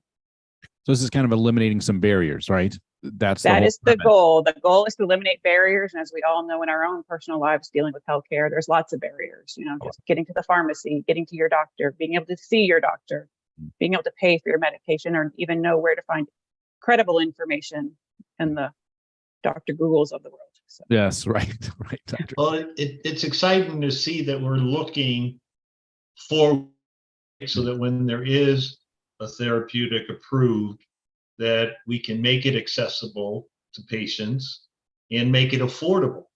So we're already working on that now in anticipation, as opposed to waiting and then all of a sudden we have something that's approved. Wait, how do we make it accessible? How do we make it affordable? So it's exciting that you're being a part of that, thinking ahead and just trying to ease the burden on our families. Yeah, it's really important that people, all stakeholders, the payers, the public health systems, the doctors, all understand what FSHD is, and that true burden on a person in a family living with FSHD, and that they need to be seen and address the symptoms, and start eliminating those barriers so there isn't that restriction at the end of the day when something is possibly approved. Yeah, and it's a challenge because every country is different, correct? Correct. Every country, and even in the US, there's all the different payers and payer types too. So it's a putting a lot of puzzle pieces together with a lot of great minds to help solve those problems. Yeah, absolutely. But you're doing more than just your great work with Fulcrum, Project Mercury, stepping up that direction too, being a national sponsor, and then having a team in the New England Walk and Roll too. Is that right? Yes. So we have a team in the Walk and Roll, and since we also work in sickle cell, we actually made a little Triple Crown advocacy challenge within Fulcrum. We had the MDA walk last week. We have the FSHD celebration coming up on October 7th. And then we also have the Massachusetts Sickle Cell Walk. And so our goal was to raise a little over $10,000 across all three of those walks.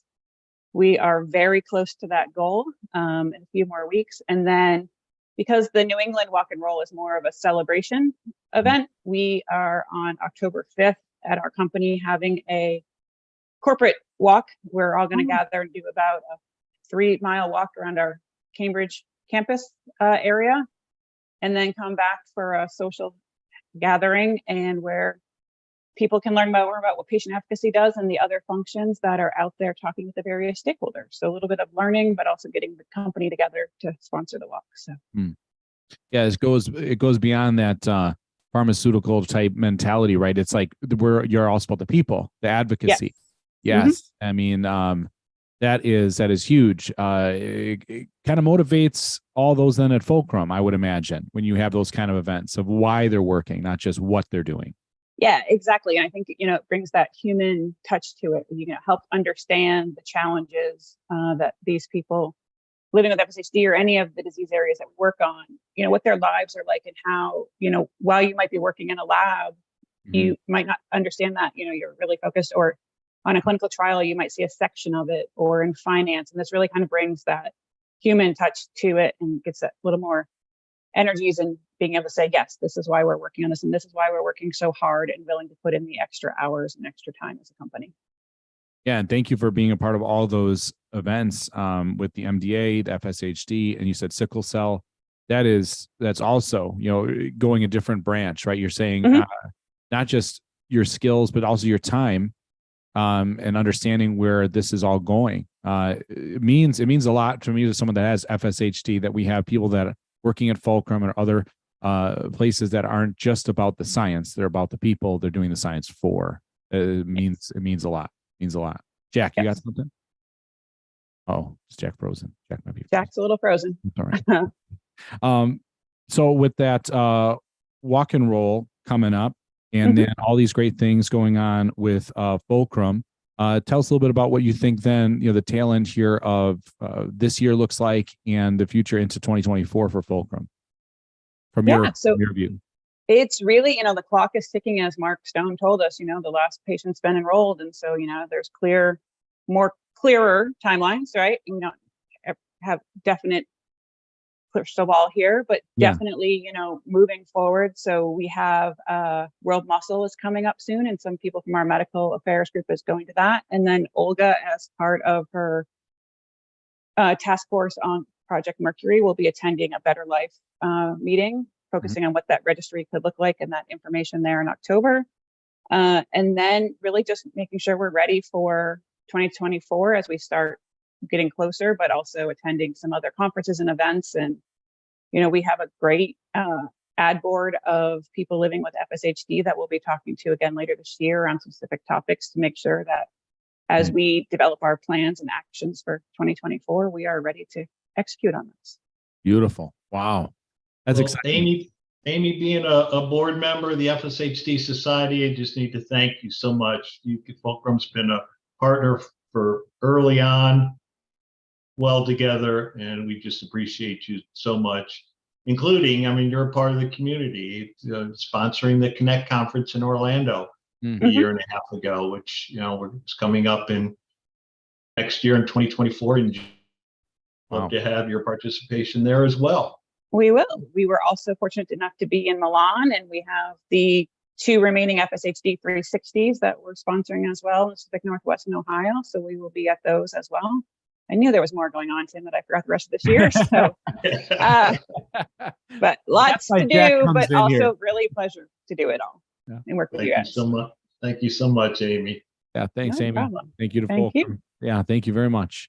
Thank you. Great for having you. Good luck with the rest of the telethon. Thank you. Bye-bye. Bye. Wow, right, Jack? Man, Fulcrum. Yeah. They like bring it. I'll tell you. No, they're great. They're great. We'll see them in Denver, for the Connect conference in June. Is that where it's going to be this next year? Oh, wait, maybe I shouldn't have said that. Wait. Where's like my little like live late breaking music? Yeah, Da, da, da, da, you know. Yeah, the Connect conference is in June in Denver, and it's actually, if anybody wants to mark their calendars, Okay, here we go. it's June 15th and 16th, All right. Saturday and Sunday. Let me make sure. Yeah, 15th, 2024 in Denver at the Hilton downtown at City Center. Wow. So save the date. Yeah, you might be bringing some, late breaking news here to the telecast today.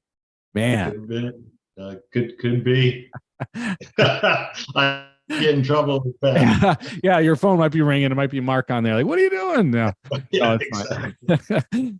No, I think that's all good news. And yeah, of course, thank you very much to Fulcrum. They've been an active part of our community for a long time. As Jack has mentioned, they've been a sponsor of this podcast as well. They've done so much for our community, leading the way, it feels like, in the science side of things too. And I think it's really cool to see a company then be a part of those events, with the walk and rolls and, sickle cell, MDA. They're kind of going beyond just their time that they're putting in the office, so to speak, or in the lab. Like they really want to be a part of helping a community because of their work. Yeah. It's huge to me. That always has to like drive the mission. I've been in companies and read mission statements on the wall, and I always say to myself, that's great, but are you people on a mission? So, and it sounds like they are that company for sure. Now we're welcoming in Archer from St. Louis. Hi. Hello. How are you doing? I'm doing all right. How are you doing? I'm doing great. So you're this is happening right now, right? Live at the Walk and Roll in St. Louis. Yeah, live from St. Louis. We got a windy day out here. Can I get a woo woo? Wow, that is so tell us a little bit about where you're having your walk and roll, and looks like you're at a park pavilion. Yes, we are. We are currently at Hoffridge Park. We had an exciting walk and roll this year. It is our first year doing a poker walk and roll. We gave people cards. You could do a $20 buy-in, all which is going towards the FSHD Society, of course. Collect cards along the way, and after we're done here, we're going to be announcing our winner. We have some beautiful prizes from an in-kind sponsor. We got a beautiful handmade charcuterie board. Wow. And a beautiful Bluetooth boombox speaker, Whoa. also handmade. I like that. I can't bid on that. Some wine glasses and a gift card too. Oh, beautiful. Wow. That is some nice pieces right there. Yes. Thank you very much for that person that sponsored that. Speaking of sponsors, is there any sponsors that you wanted to mention since you're on air with us? Yes, actually, I have 3 sponsors I would like to thank. First, I would like to thank Syntegra Private Wealth Group and Jeff Peeler from Syntegra Private Wealth Group as our gold level sponsor. Nice. We also have Streamline Orthotics and Prosthetics as a friend of FSHD Society level sponsor. And then we also have R&M Woodworking as our in-kind sponsor. Excellent. Thank you to those sponsors for helping our community, helping our cause. That's awesome. Such community involvement there. And the poker theme, I really like that. And that's something I was telling Jack about. Like, I love popping in on some of these walk and rolls and seeing how they're taking their personal take on it. What kind of brought up that idea of using the poker theme? Well, we live near a lake, and every year on the lake, they do a poker run. And we were trying to think of what could get people more excited about the walks this year. And we remembered the lake poker run, and we were like, wanted to adapt it for our walk and roll. Nice. Well done. Well done. It sounds like then that is done exactly what it needs to do, right? Is it kind of stir up that interest. Interest drives the funding dollars up higher. For sure. Archer, you also have this interest and push to kind of get more younger FSHers involved. And obviously you're leading by example. So kind of, talk about that a little bit, trying to get that part of our community more involved and activated. I'm going to be honest with you, Tim. Please.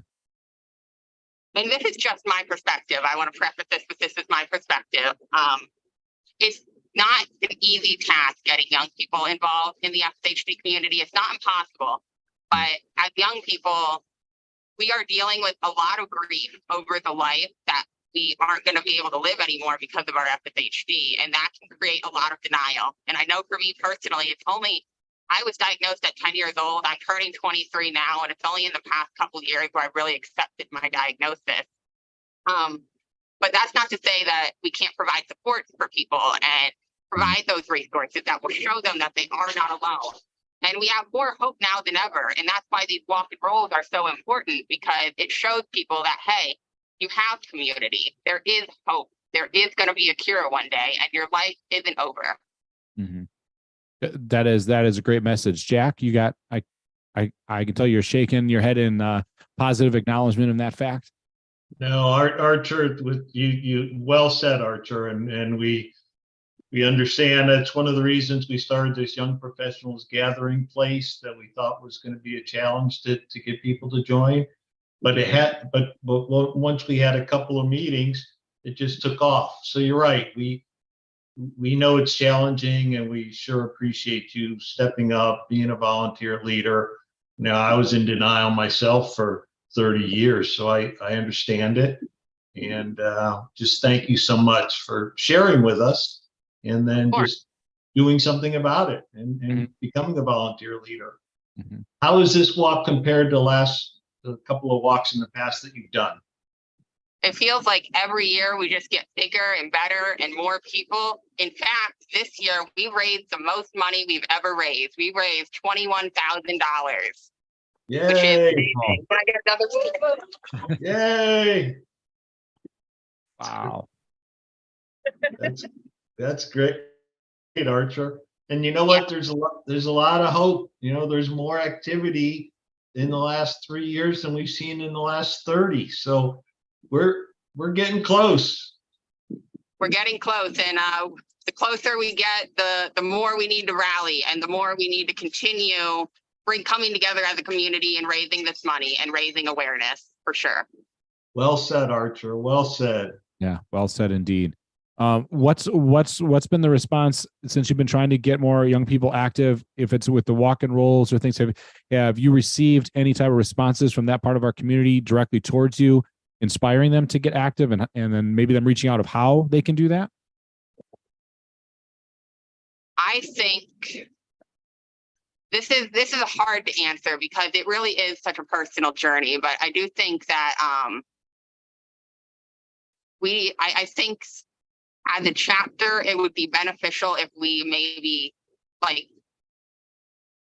because everything starts at the clinical side when you get your diagnosis. And if they were able to provide resources to people at that level, that might encourage them to then become more involved with the community around them, because you get your diagnosis, then you're just kind of thrown out there a little bit. And it would be wonderful if the FSHD Society could work with clinicians to put those resources in the clinician's hands so the clinicians can put those in patients' hands.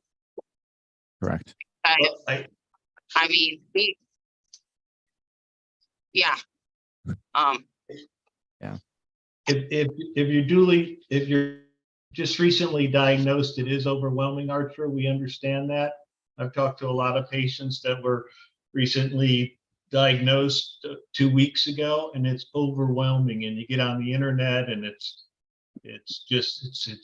overwhelming, right? Because there's information out there, and it's mind-boggling. So to your point, so we started this. We're going to launch it next year, called the Patient Navigator. It's kind of like a concierge service where you come to the FSHD Society. There'll be one individual that'll guide you to getting in clinical trials, which clinical trials are best fit for you. All of those questions that people have when they're first diagnosed, we're going to have a concierge service or a patient navigator to help that. So you'll see that next year in 24, and I think that'll help. That'll definitely help for sure. I agree. Yeah, that is huge strides in like the right direction. So it sounds like we hear you, Archer, right? That people need more resources right out of the gate. But to celebrate today for sure with St. Louis there. Love seeing the huge support behind you. Amazing community backing you up. So thank you very much for being here, taking the time in your walk and roll day today and celebrating with us. Oh, for sure. I had a wonderful time. Archer, just on a closing note, my wife grew up in St. Louis. She's still got family there. They love Dago Hill and all the great restaurants you guys have in St. Louis. Love it. Love it. Oh. All right. Then I think we're good. Thanks, Archer, again. And thank you, St. Louis, for representing. We'll say goodbye for now and enjoy your day. Thank you. Thanks, guys. Wow. That is phenomenal support, and good questions there, Jack, when it comes to that resource, and a great answer, that patient navigator. So Yeah. So you got my attention on that. Like, how does that look? I mean, you're getting diagnosed, and what our doctor or whomever is going to kind of say, well, if you go to FSHD Society, is it all going to be web-based, I assume? It's going to be web-based, but I think there's also going to be a phone number where you pick up the phone and you talk to somebody, a live person that fully understands the disease. So yeah, we're putting that together, beta, and it's going to be a dedicated web page. So we're just putting it together right now. We're going to launch it in 24, but it is overwhelming when you're first diagnosed. Oh, so yeah. There's one source of truth to go to.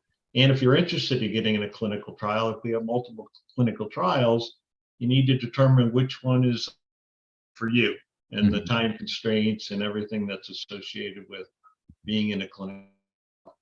Truth. Yeah. A good one point of contact instead of spending 24 hours on the internet and getting all confused. Yeah. And that's I've heard it firsthand from patients that were recently diagnosed. Yeah. And I 100% agree.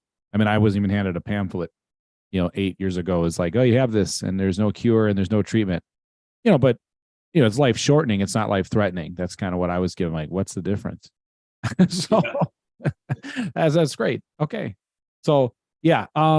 But thank you to St. Louis, along with the whole West Coast and Canada that we've talked to throughout this first 2 hours. It's been 2 hours, Jack, since we've did this.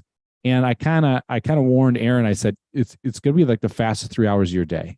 It goes so quick because one thing leads to the next, to meet these amazing people and talk to these great leaders out there.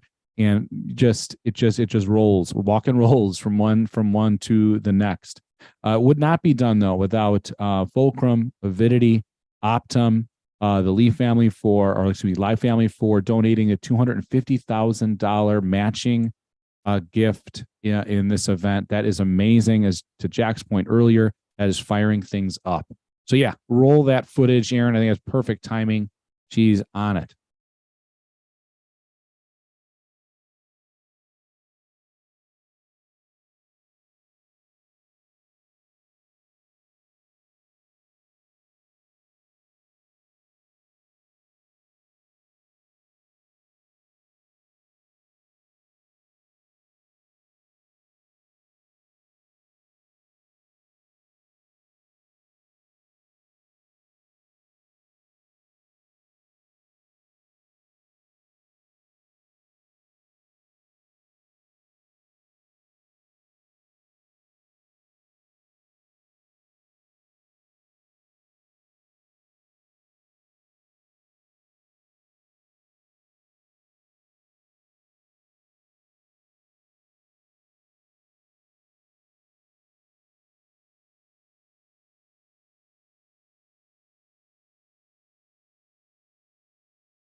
Thanks, Aaron, for rolling that. That was a little bit of our sponsor video there, and clips.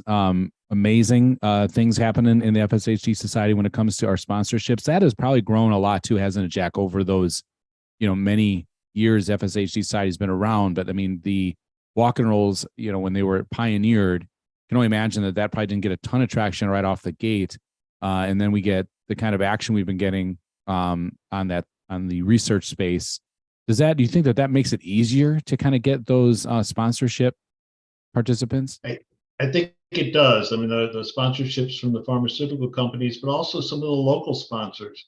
I mean, here in Atlanta, I've got Mobility Works as a sponsor, bring one of their mobility vans to the walk and showcase that. I've got Research, which is a clinical trial site here in Atlanta, the Piedmont Bank, and my fourth one, which is it'll come to me. So it stinks getting old too. Yeah. Yeah, that's like what my dad would always tell me. Be like, you know what? Just don't get old. I'm like, well, that's going to be kind of impossible. But okay, I see what you're saying. Yeah. I agree. I think that when you have these events happening, you are definitely using the momentum created by others. So when you're doing a local walk and roll, and you have national sponsorship backing you and say, hey, be a part of this group, it's not like you're the first, seed planted. You're saying like, this is like a whole forest out here, and you'll come and join us and be a part of this movement. And that just gains more momentum as it goes. If it wasn't for the hard work of the FSHD Society, the board members such as yourself, Jack, and Mark Stone, et cetera, creating that goal, hitting that goal, talking about it enough to the point where it becomes part of your DNA, becomes part of your breath. This is just what it is. There's just no other way around it. And I think that kind of energy goes right to then the local chapters. Walk and roll leaders are like, okay, I need to approach sponsorships and get them involved. How do I do that? And I think it does come from that core group saying, well, you know what? We are totally, involved in getting a cure, getting a treatment. Here's our goals. How can you help us reach those goals, bridge that gap? And for those that want to do a walk and roll in the future or other fundraising events, I mean, there's been other events that have gone on. I think it was in Texas, because they sent me a shirt and it was like a Target, they're like trying to target out FSHD. And I think they had something going on with like tacos and tunes, I think it was. And, so there's other things beyond, the walk and roll you could do. You can kind of like think of what is popular in your local community. For me, if we did it in Milwaukee, I mean, can you imagine, Jack, what we'd be doing? It'd be brats and beer and cheese. Yeah, of course. It would be something driven probably by that. And maybe we'll walk. I don't know. But it's like you can sometimes adapt an event to your community, and hence, spawning the interest that you need there. And then boom, you have this really nice event, and then being annual. Yeah. Well, down in Florida, there's the Bud chapter and the Naples chapter have gotten together, and they're going to do Magic for a Cure in Naples, Florida at the Yacht Club. So what's exciting is we've got this magician who did the Magic for a Cure up in New York, up in New Jersey. It's actually Dave Rubin, who was on earlier. It's his son's best friend. But this magician, he's been on Jimmy Fallon. I mean, he's the real thing. Beth has seen him twice, and the magic is wow. Anyway, we're going to bring him down to Naples at the Yacht Club. We anticipate a wonderful event where it's exciting because we're going to feed people. They're going to be entertained. They bring their friends, and then we ask them to donate after a couple of adult beverages. What can go wrong, Tim? Nothing can go wrong, especially when you ask for the money after the adult beverages. Usually people are a little more relaxed and they're a little more carefree. Yes. And in that mindset of having great events, I know the walk and roll is happening in San Diego on the 30th. That's in a week. We do have a representative from Avidity, one of our national sponsors. I think in the queue right now, as I hear from Aaron, So I'd love to have them come on in if she would like. Here we go. Jack, you have more good questions here, aren't you? I just know it. Here we go. Okay. Hey, how's it going, sir? Hey, good morning, Jack. Morning, Tim. How are you guys doing? Doing great. Thanks for being here. Thanks for spending some time with us today on this Walk and Roll Celebration Day a little bit, which Avidity is a big sponsor of this event. So tell us a little bit about yourself, your connection with Avidity, and go from there. Of course. First off, thank you so much for having me. It's great to be a part of this, promoting the FSHD Walk and Roll. It's such a great event. Avidity is so happy to be a part of it and to support and sponsor several across the country. But my name is Luis. I'm a member of the patient advocacy team at Avidity. I actually started about 3.5 years at Avidity on the research side. So I was in the lab working, but then actually attending a lot of advocacy events at Avidity, like the FSHD Walk and Roll, really inspired me to get more into advocacy work. So I've actually since transitioned out of the lab into an advocacy role, and I'm excited to be here representing Avidity and working with you all on our shared goals. Absolutely shared goals indeed. Jack, I can tell you got something for Luis. Yeah, so you know our good friend Amy Beckier. Yes. So we've been very fortunate to have a lot of contact with Amy. I know she's going to be a guest on the show later on today, so I won't steal any of her thunder talking about the upcoming San Diego Walk and Roll, but it's been really a privilege and an honor to work really closely with her. Yeah, Avidity, you're based there in San Diego, correct? Yes. So we're based in San Diego. And great place to be. We have the upcoming Walk and Roll in a couple weeks. So there's a lot of excitement from the team or around the community about this a great event.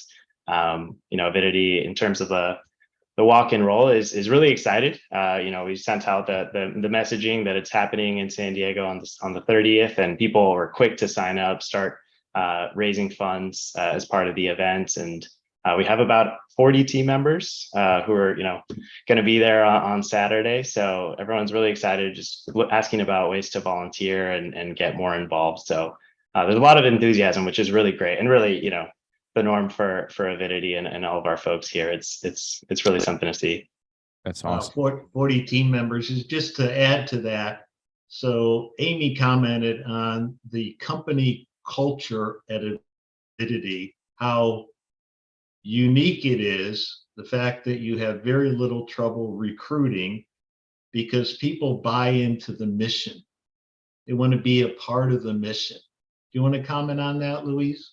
Yeah, no, of course. I mean, that's something that I've witnessed firsthand myself, and it's really always so inspirational. I think that's something I joined Avidity when, there were about 25, 30 of us on the team, and we've since grown to about just over 200 team members from different parts of the country. But that same patient-centric mission and culture and that willingness to really collaborate with the community is something that has stayed the same throughout my time. So it's really been something to behold, and I just feel really lucky to be a part of it.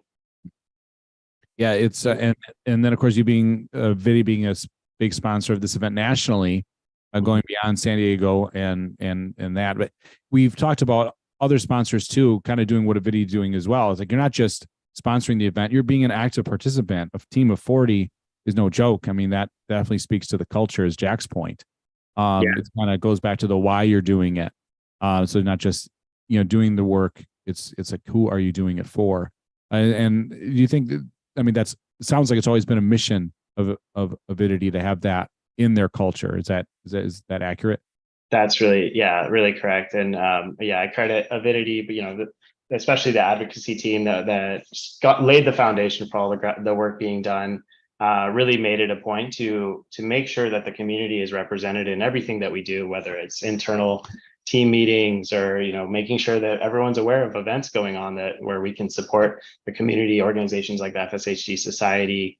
That's really always at the forefront of people's minds, and I think that's really great, and a big reason why I'm here in this role now today, because I had a very limited understanding of biotechnology and pharmaceutical industry before working at Avidity, and I think it was a really cool thing to be able to see, while I'm working in the lab, still see that everyone is part of this shared mission, and that is really emphasized. And it's not just Avidity, it's Avidity and the community that we're working to advance these treatments for. So it's definitely takes a village, and it's something that it's really evident. It's really cool to be a part of it.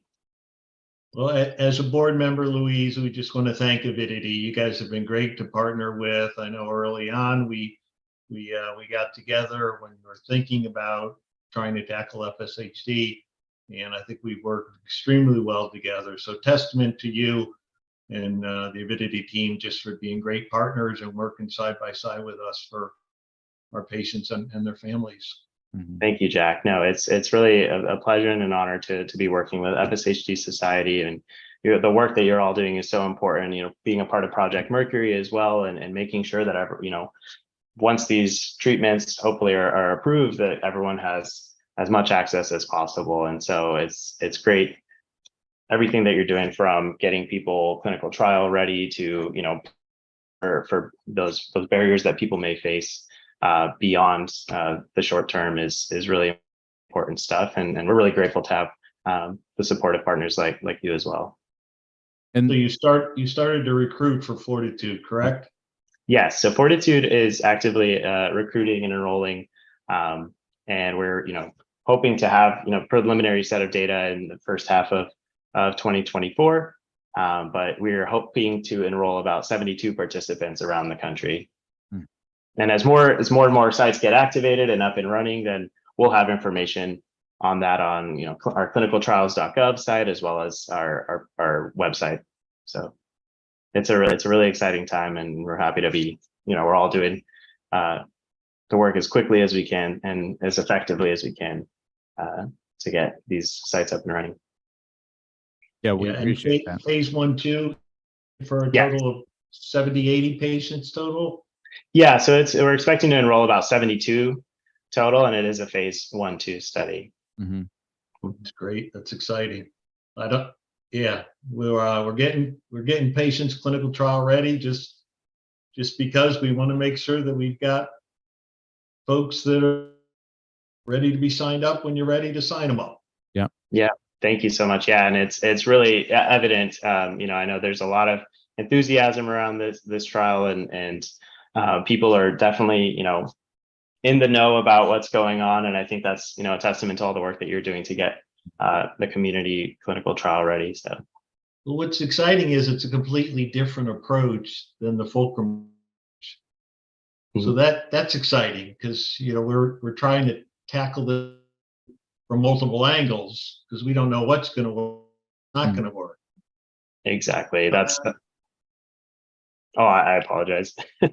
Yeah, do you want to comment on that? Yeah, of course. I think it's just great that we have, this multiple shots on goal approach is what we like to call it, where, it's really such a collaborative space and a collaborative effort between so many different players, that I think that's what benefits the community most, is having, multiple approaches to finding a treatment for FSHD. And I think that's what in the long term will benefit the most people. So I think it's just great to witness that in our space. Absolutely. I like that multiple shots on goal. You like that, Tim? I do. I actually love that quite a bit. I'm waiting for the Avidity T-shirt to say that, with maybe Ducks 4 or something in there, and then some shots on goal. I love it. That's true. I played soccer growing up, so I could definitely work with the team to get a design or something going. Okay. Yeah. Get after that, please. I will. And as long as all the money goes right to the treatments and stuff, I'm all in. Definitely. Great. Well, again, thank you for everything you've done in Avidity and a team of 40. I mean, how great is that? I mean, Amy loves you guys, and I'm glad that you're right there in her backyard. Yeah. Appreciate it. Yeah, Amy's great. We love her as well, and we're happy to continue partnering with you guys on everything all the great work that you're doing, and including the upcoming walk and rolls. We'll be at San Diego, and then a few of our team members in New England are planning on attending the New England walk and roll too. So nice. And is Amy still up on the Avidity website? I saw her up there a while back. Amy, does she have a video up there? Yeah, she does. So yeah, and that's something that we actually just highlighted it on our social page as well. The video that the Reinventor, the documentary that that features Amy in it, and it's such an inspiring and motivational resource for not only the community but us at Avidity too. And I think that's something that people always go back to as it's such a tangible way to see the work that you're doing reflected in the community, and really gives us such a renewed sense of inspiration and motivation every time we watch it. So it's great. Well done. Well, thanks, Louise, for being a part of our little walk and roll event today. Appreciate you. Yeah, we look forward to talking to Amy later about the event in even more detail. But thank you to Avidity and everything you're doing with them and for us. Of course. Thank you so much for having me, and thanks for everything that you're doing. Absolutely. Thanks, Louise. All right. Have a good rest of your day. See you. Man, we got some really great sponsors, and not because of the dollars, cents, and science, but some good people. Jack, you got some good people here. Yeah. I mean, I agree. I mean, that company culture and that everybody buys into the mission is phenomenal. And to be a part of the, I mean, all these pharmaceuticals, I think it's great. It's nice to see. Totally. I mean, it feels like that you're in the fight with like the right people, so big culture guy when that comes. Speaking of culture, I don't know if that's a good segue or not, but we got some great guys coming in right now. We got Danny and Shane in. Who are these great men? Well, they are about the Good Bad Things movie coming out. Here to talk about that. The walk and roll event today was what we're celebrating, but we welcome in Danny and Shane. Hey guys, how are you doing? Hey, good. How's it going? Thanks for having us. Doing very well. Excited to have you guys on. I've talked to Max Adler in the past, another person involved with the Good Bad Things project. So I guess tell us a little bit about that, if you can, and what you can talk about when it comes to the film coming out, and also a little bit of that LA walk and roll that you had last weekend. Yeah, Danny, why don't you go for it? Yeah, so Shane and I have done a movie called Good Bad Things. Comes out hopefully sometimes in 2024. Shane and I have been good friends since 6th grade, and Shane was graduating USC Stark program, and was deciding to do a feature film. So I've been in the fashion industry for the last 12 or so odd years, and did an exciting pivot to the film industry. And Shane brought me on board as the main lead actor, allowed me to co-write this amazing story with him, and produce with him. And it's just like a really special, authentic, real friendship and love, and just normal things that we all go through. And I hope everyone enjoys it when they get the chance to see it. Yeah, we shot it last summer, and then just been kind of finishing it up ever since. And we're right now at a stage where we're submitting to film festivals and trying to figure out what's the kind of best way to get it out there to people. But so yeah, we can't share a whole lot right now, but we're probably, I'd say, 3 to 4 months away from really knowing what's going to happen with it. And we'd love to share the film with everybody, especially within the FSHD community. And really just everywhere we can get the film seen. But yeah, I mean, we've been best friends for most of our lives at this point. And so the chance to do this together was really cool. And I don't think either one of us, a couple of years ago, I didn't know I'd be making movies. Danny didn't know he'd be acting. So it was cool that we just kind of got to jump in together. And yeah, I'm really proud of what we did. So I can't wait to share it. Yeah, we're excited as a community for sure to see it. But the buzz in the community about it has been very big because of the fact of what the subject matter you're talking about and this backstory, 2 friends doing this together.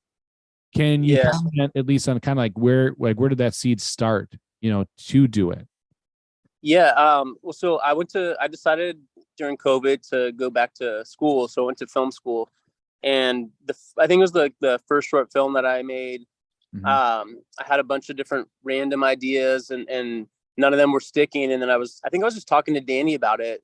And then we kind of were just like, wait, like, Danny, do you want to be in the movie? And then he's like, fuck yeah. Am I allowed to say that on air? Okay. He's like, hell yeah. So we came up with a funny little short film to do together. And it was sort of like a play on people's perceptions. And my class liked it, and they saw Danny, and I think, you know, I saw this immediate connection to Danny on the screen, and it was worth exploring further. And we decided, after we saw how the film did, you know, we didn't like put it out or anything. It was just a class project. But after seeing how people reacted, we just decided, you know what, let's take this, let's kick it up a couple notches. And we came up with a real story together, you know, kind of based on our friendship and, you know, our relationship, and Danny's, you know, kind of, I guess, just life really lended itself to a film, you know, as we sort of,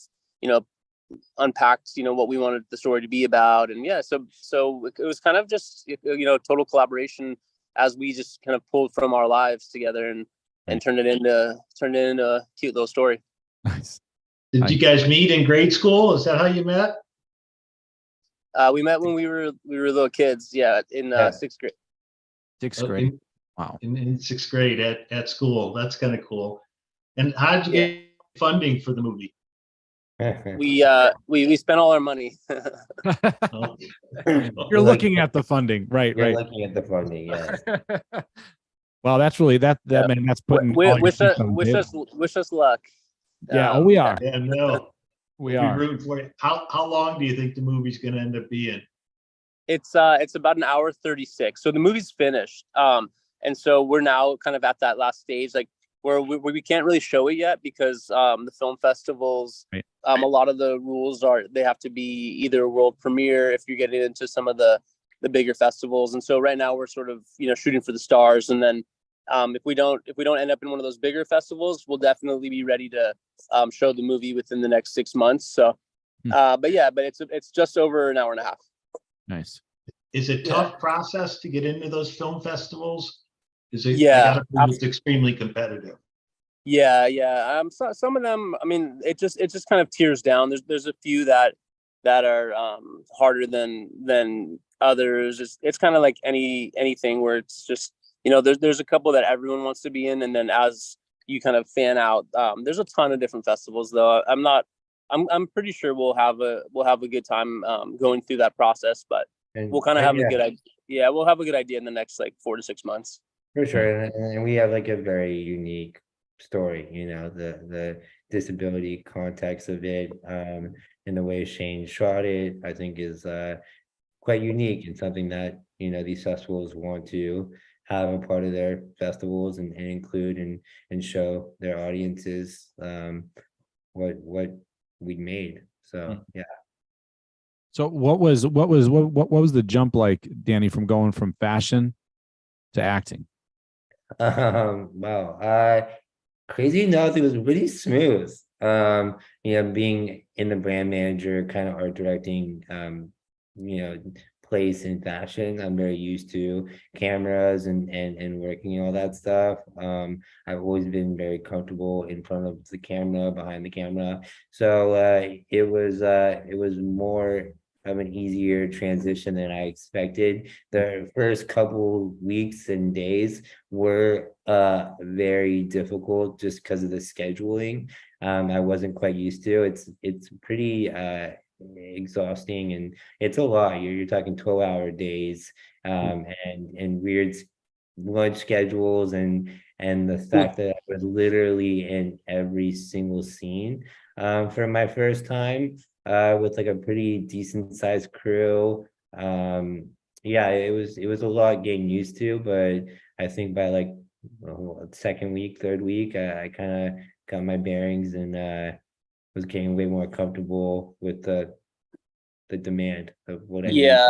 Yeah, Danny did an amazing job. I can't wait for everyone to see how he did, but total pro somehow without having ever done it before. But yeah, getting back on set. Supporting actors and actresses, how many? Were there any, and how many, and how did you recruit them? We have two big co-stars. One was my best friend in the movie, Brett Dyer, who was on Jane the Virgin. He just had Not My Father with Robert De Niro that just came out. It's got really good reviews. Shane and I went and saw it. It's amazing. You should go see it. And then we have Jessica Parker Kennedy, She was one of the main lead actors in Black Sails that was on Stars, along with she was on The Flash and has been in amazing other movies and so on. She's super talented. They made me look like a star. They were made me so comfortable. It was just an amazing experience. Like you expect to be pretty like, you know, not threatened, but like a little like intimidated by this, and they made me feel like home. And they were so just supportive through the whole process. And Brett took on like the best friend role so easily, and just it was very easy to don't want to give anything away, but fall in love with her pretty easily. So yeah. Nice. And then you did the walk and roll together. Were you guys a part of that? That was last week, right, in LA? Yeah, we went out. It was we went to, was it Encino? But yeah, we went with Max's group. And Max was in the film as well. I know he's done a lot of work with you guys. But he got involved through Brett, who plays Danny's best friend, and then we just found the connection. I think just kind of, I knew coming in that Max had a connection just to muscular dystrophy in general, and that he, the story about his mom and his grandma. But then I think Danny, I guess Danny, this is your story. I had no idea. I was literally in the room practicing my lines for the scene, and Max kind of stumbled in there. We started just shooting the shit, and then being that like, it's obvious I have a muscular dystrophy, but there are so many muscular dystrophies out there, and that we started kind of just peeling back the onion. And I tell him I have FSH, and he's like, no way. My mom and grandma also had it. It was just kind of like just meant to be kind of conversation, and it was cool. It was really a special thing, and I'm glad Max got to be a part of the movie and get Shane and I more involved in the society. And I'm excited for the FSHD society, the muscular dystrophy community, the disabled community to see this movie and what we made and the story and the perspective that we kind of did. I believe we showed a unique one, that doesn't like put disability on like a pedestal, and not really kind of directly talk about ableism and inspiration porn and stuff like that, but more just talked about real life things, and that disabled people are in the driver's seat of their own life, and how they perceive themselves, and that unfortunately we just take on these untrue truths that society kind of feeds us immediately, and they're not true, and that we are perfect and we are amazing, and there's nothing wrong with us, and we can do whatever we want to do, and to just shake that stuff, create your own truths, and go. So I think it's going to be a awesome 2024 once this thing comes out. And thanks to Shane for taking a risk on me, and I think it's going to be awesome. Excellent. Thanks, guys, for spending some time with us today and being part of the rock and roll. And we are really excited, looking forward to the project. That is Good Bad Things, hopefully coming out here in 2024. Good luck in the release of that. Thank you. Thanks, All right, Shane. thanks so much. Danny. Oh, hey, Max, you next? Hey, how you doing? Oh, hi guys. What a small world. Fancy seeing you here. I know. All right. Well, I guess should we hang around here and listen to Max, or should we? No, this is my time. Get out of here. Okay. No, please, join if you want. It'd be great. No, I actually got to go. The baby's running around the park. But but hey, thank you guys for having us, and I'll talk to you all soon. Max, call me. Okay, sounds good. Good to see you guys. Bye. Thanks again for coming last week. Hi guys. Hey, Max. Hi, Jack. Hi, Tim. Hey, Max, how are you? Fantastic. Happy live stream day. Good to see you guys. That's actually a good way to put it. Happy live stream day. It's good to see you again, Max. It was like too long, It has been too long. I've been aching for this moment, so I'm glad to see you again. Yeah. That's excellent. So we were talking about with Danny and Shane a little bit about the walk and roll that you had over in LA area. So tell us, maybe start there.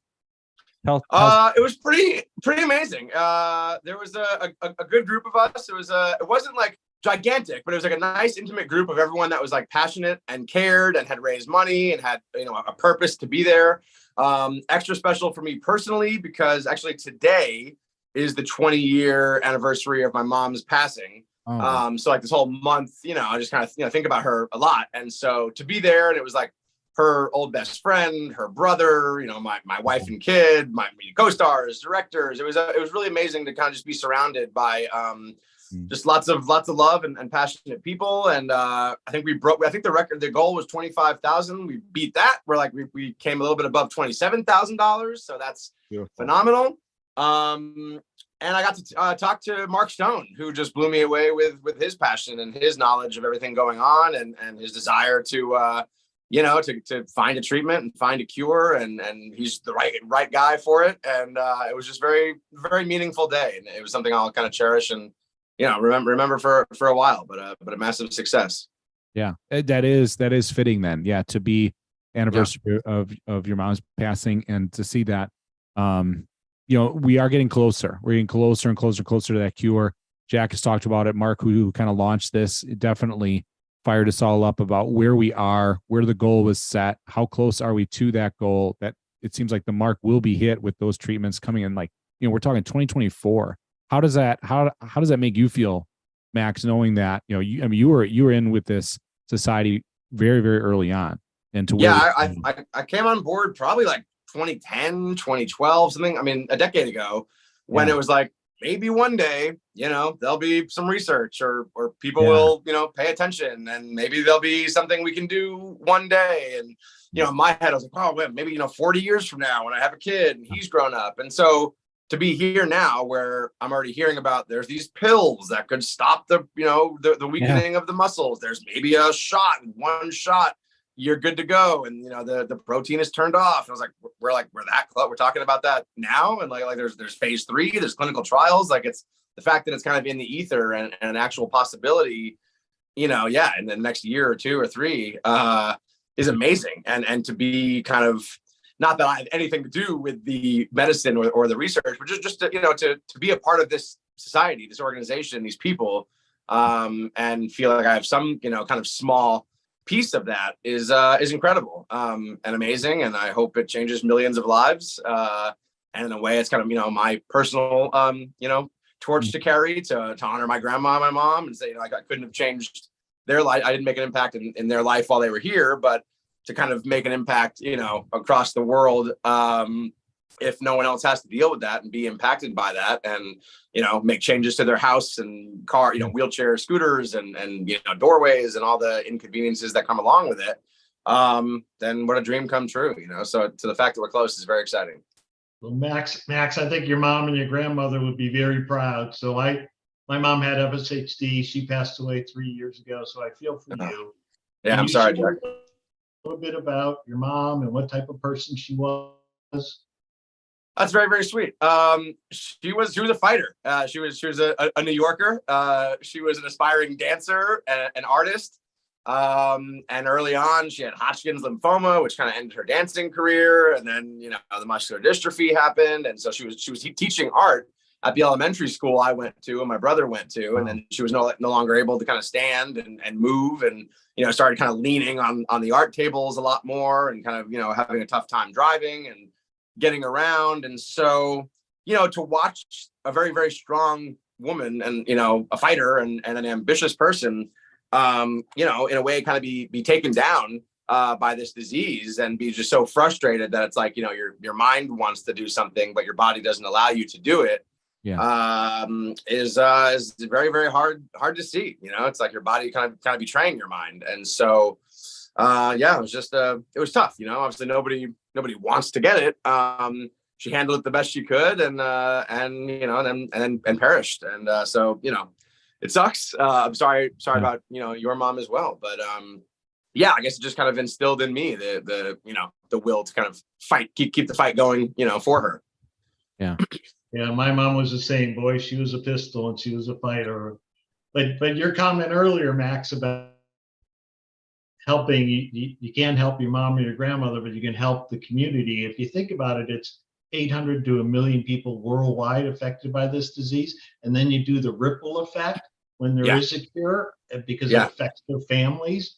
Now you're talking 4 or 5 million people. So having you be a part of that, and our success is going to help millions and millions of patients and their families. Thank you for saying that. That was well said.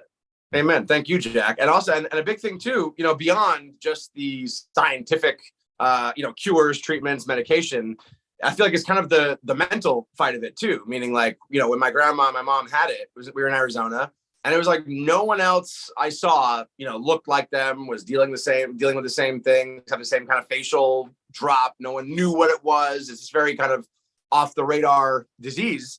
And so, you feel very alone. You don't know who, there's no community, there's no support. And so with this, with the FSHD Society and, with these walks and everything like that, the community, I feel like these people that can now connect virtually and have a support system, even if there's no one around them, in their block or their neighborhood, now to feel like, hey, there are other people out there who understand me, who see me, who get it.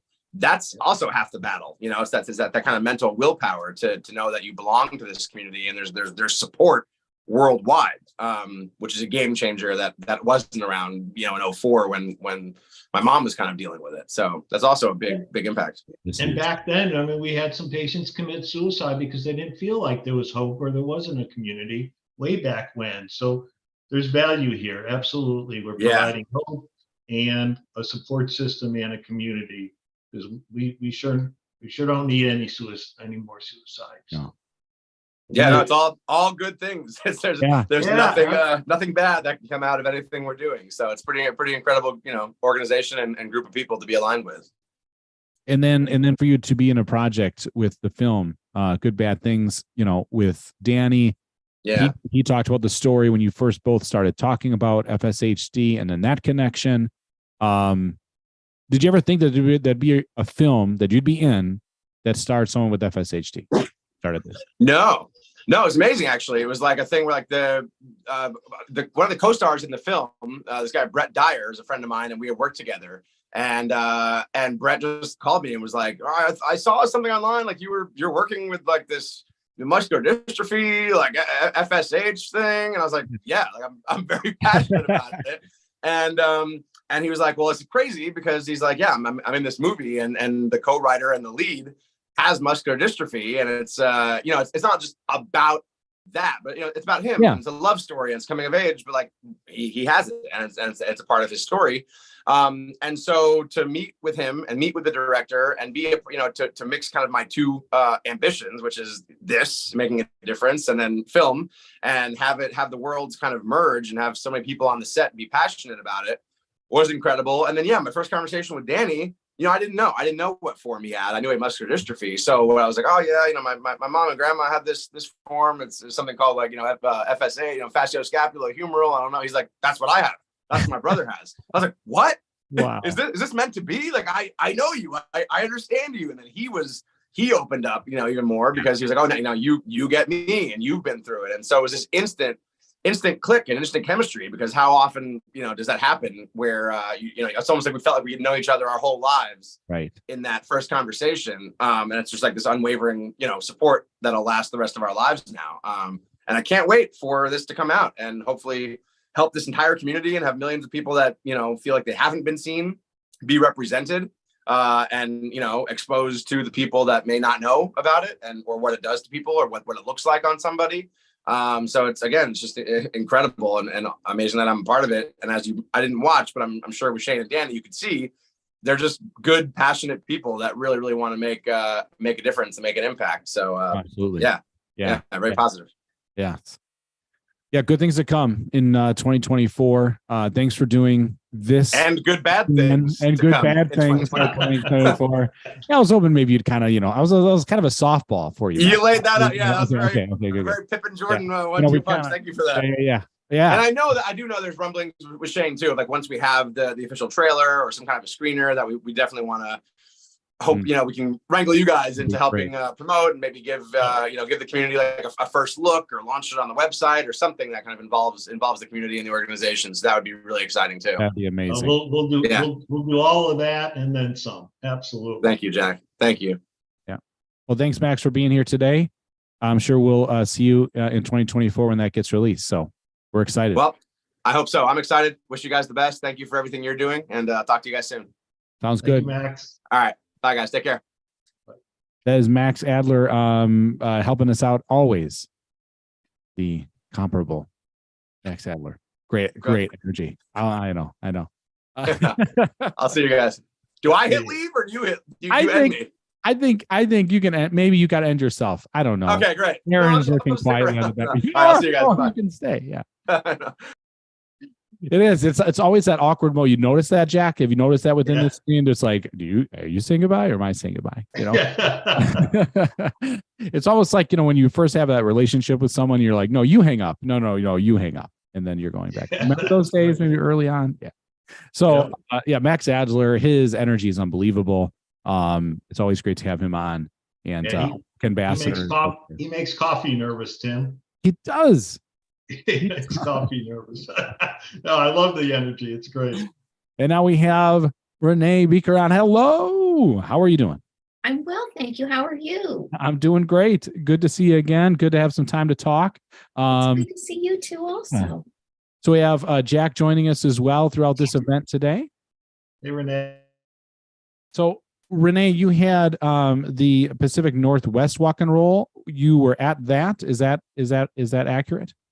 No, I'm sorry to tell you, our team was virtual this year. Oh, we're virtual. Good. We had a virtual team. The Women on Wellness Family and Friends team is virtual this year. Nice. And we did well. We had 5 team members, Susie Kanuski, my daughter Alethea Robbins, my nephew Clint Weckerly. Why am I forgetting somebody else? But yes, it was good. It was a great team. Yeah. Was it a great team? So describe how you guys did it virtually. So what we did is I'm very appreciative of the fact that the society made it available this year to do it virtual. It wasn't that way last year. So it is wonderful that we were able to do that. So basically I got invited to design a team. And when I opened up the email, the opportunity to be virtual was right there. It was very easy. Nice. Which works out very well for me because I'm techno deficient.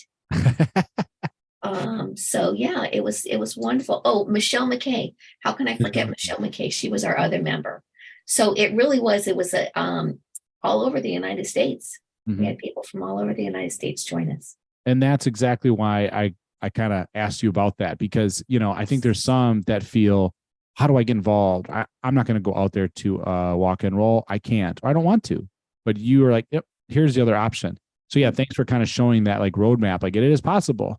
You can get involved with the event via virtually, right? And did you find it still satisfying? Did you find it still that you were involved? Like, was it still a positive experience for you? It was a very positive experience. And a lot of that goes to the society and how they engage people. That's a big portion of that.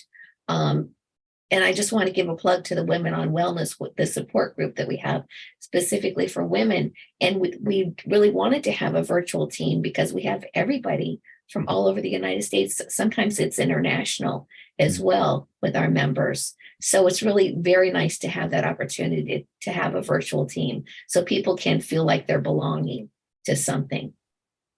And Renee, Women on Wellness, how often do you meet on average? We meet on a monthly basis. It's on Zoom, and we meet on the first Wednesday. I always get this confused. So Women on Wellness is the first Wednesday of the month, 2 Pacific or 5 Eastern. And then the wellness hour is the second Monday of the month at the same time, 2 Pacific or 5 Eastern. And they're both on Zoom. I heard both have fabulous attendance, as you said earlier, from around the world. Right. We routinely have somebody from Spain. Quite often we have somebody from Australia. We have had somebody from Israel, France, the Netherlands. So it really is international. It's a wonderful group, as well as the Women on Wellness. I'm a little bit biased with that one. Because it's been such a great community. Do you have a guest speaker on occasion? Oh, many times we do. We had one of I like to try and we have such a dynamic group of women in that group that are very accomplished and very smart.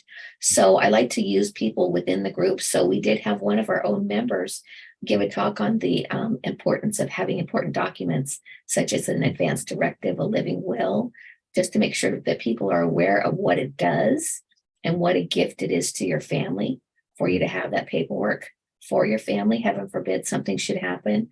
So they're not guessing on what your wishes would be. We also have had a physical therapist come and talk about pelvic floor relaxation. Oh gosh, I'm running a blank here. But yes, we've had many guest speakers. Yeah, that So what- sounds like it's. I'm sorry. Go ahead. Yeah, no, it just sounds like it's just got so many resources beyond, just wellness. I mean, it sounds like the topics cascade into different areas, and with those great guest speakers you have on. Yeah. They do. And it's really all driven by the women. I do a survey once or twice a year to find out what topics people want to hear. And then I work off of that survey result. Excellent. To bring that information to people. And the genesis of that, Renee, can you share with us a little the history? Sure. So June started the wellness hour at the very beginning of the pandemic because she identified that there was a lot of loneliness and social isolation. So she got a couple of people together to do it, and it was a fairly positive result, and it grew. And a couple of the ladies in one of those hours said, a lot of these topics are fairly intimate, and we'd rather just be speaking with women. So June, bless her heart, had it fixed within a week that we had our own hour on a monthly basis to speak. And we do have a usual core, but we usually have between 25 to 27 women. Wow. On that call. With the wellness hour, we've been up to 40 people, and we generally have 30 at a minimum that will participate. Wow. So I'm just going to plug the wellness hour. We're doing a emergency preparedness presentation with a well-known person in that community, Laura Joel, who works at Louisiana State University as an adjunct faculty teaching emergency preparedness. So she's going to be talking to us about that, which, several people have asked that question over the time that we've been meeting. And it's, brought to light with hurricanes and the fires in Maui, that we really should have an idea of what we need to do to be prepared. Yeah, that is a great point. And to your plug, that's on October 9th, looks like. Yes, it is. Yes, 5 p.m. Eastern, 4 p.m. Central. Right. Make sure you mark your calendars for that. That's all at the FSHDsociety.org on the calendar page. So take a look at that. And that's how people can register too. If you've never registered before, that way you get the link to the Zoom, and you only need to register once, but go to the FSHD Society, the calendar button up on the top right-hand corner, and then it takes you right to the calendar, and then you just look for the day and click on that day in the calendar, takes you right to the registration. It's very easy. Okay. Nice. Excellent. Jack, anything else you want to ask? No, just thank you, Renee. We love you to death, and thank you for all you do, and thanks for stepping up and being a volunteer leader. I can't thank you enough. Just Thank giving up you. your talent and your passion and your conviction. And thank you. That's very kind, and I appreciate that. And I also appreciate all that the society does to allow us the platform that we can use to help keep everybody, so that nobody feels like they're having to walk through this disease process alone. well, you're touching a lot of lives, Renee, and we appreciate that. Thank you. Absolutely. so much. Yep. And thanks for being here today, Renee, and celebrating with us today. Thank you. Thank you. Take good care. You too. Be well. Bye-bye. Yeah. So to Renee's point, yeah, take a look at those things on the calendar. While we were talking, that's how easy it is. I found it. Boom, boom, boom. She's talking about it. Let me plug when. So if I can find it that easy, no excuses. Be a part of it if it intrigues you at all. Next we have, I know in waiting in the wings soon here from San Diego is Amy. There she is. Boom, just like that. Aaron's on it, man. Magic. Magic. It's magic. Hey, Amy, good to see you again, and your beautiful smile. Thanks for being here. Thank you. And how are you all? I'm doing great. Jack's here celebrating with Amy. us. He's Hello, been Amy, Jack. how are you? One of my favorite people. Oh, you took the words out of my mouth. We rehearsed that. So talk a little bit about the walk that you have. It's coming up next weekend. Is that right? That's right. It's coming up next Saturday, the 30th. I wanted to let all the dust settle and watch everybody else's walk and rolls, and they look like they're having a great time. It's really an exciting month for us. So we're on the 30th here again. We held it last year in the same place in Harbor Island Park, which is right on the San Diego skyline. It's a beautiful area across from the airport Hilton, which makes it very, very easy to get to. And last year we had, I want to say, about 75 in attendance. And I'm excited to say this year, if everybody shows who says they're coming and registered, it looks like we're going to have between 120 and 140. Wow. So yeah, so we're really geared up and very, very excited. We've got great sponsors. Avidity is also the main sponsor, of course, nationwide. And since they have a local San Diego presence, they are going to walk with us here. We're going to have about 40 Avidity scientists and employees join us. We're having Friday night before the walk, we have a cocktail party. Oh. And the purpose of the cocktail party is to celebrate and thank the sponsors and our team captains. That's our incentive. So if you want to be exclusive at a cocktail party and elbow to elbow with all the sponsors and especially the scientists, it's an incentive to get yourself a team together. That's our thank you and our celebration of the teams. We have 5 or 6 teams, and the requirement is they got to bring at least 5 people to the event. So that's how we get to success in the numbers that we're bringing in. So that's Friday night, and that's with Avidity. Kate Therapeutics is a relatively new therapeutic company. Well, they're not a new company, but they're new to the FSH arena, and they are sponsoring the cocktail party. Oh, nice. They're the bronze sponsor. Avidity is a platinum for the walk. Then we have Golden Boy Mobility. He's going to do the pet costume contest. He's going to be the judge. Yeah. So our fur babies are going to be all dressed up, and we'll have prizes for the best attitude and the cutest and the weirdest costumes. It'll be a lot of fun. And a chalk art play for the children to keep them occupied. We have a home care company, Best of Care, is a sponsor, and Chefs for Seniors, Joan Ryan. They do in-home meals for anybody who really wants to or doesn't have the wherewithal to be able to make their own meals, like myself. Nice. We have Rivoli Wine, who is donating wine, and of course the Hilton, Airport Hilton, is giving us some discounts for some of the stayover members. So it's kind of exciting. And we have the matching donor, of course, the Life family is doing a wonderful job of matching. And we also have another repeat anonymous matching donor. So that's a great incentive. I want to shout out, if he's listening, I don't know, Jared Jacobson. He's our photographer. Jared is the son of one of the original FSHD Society founding members.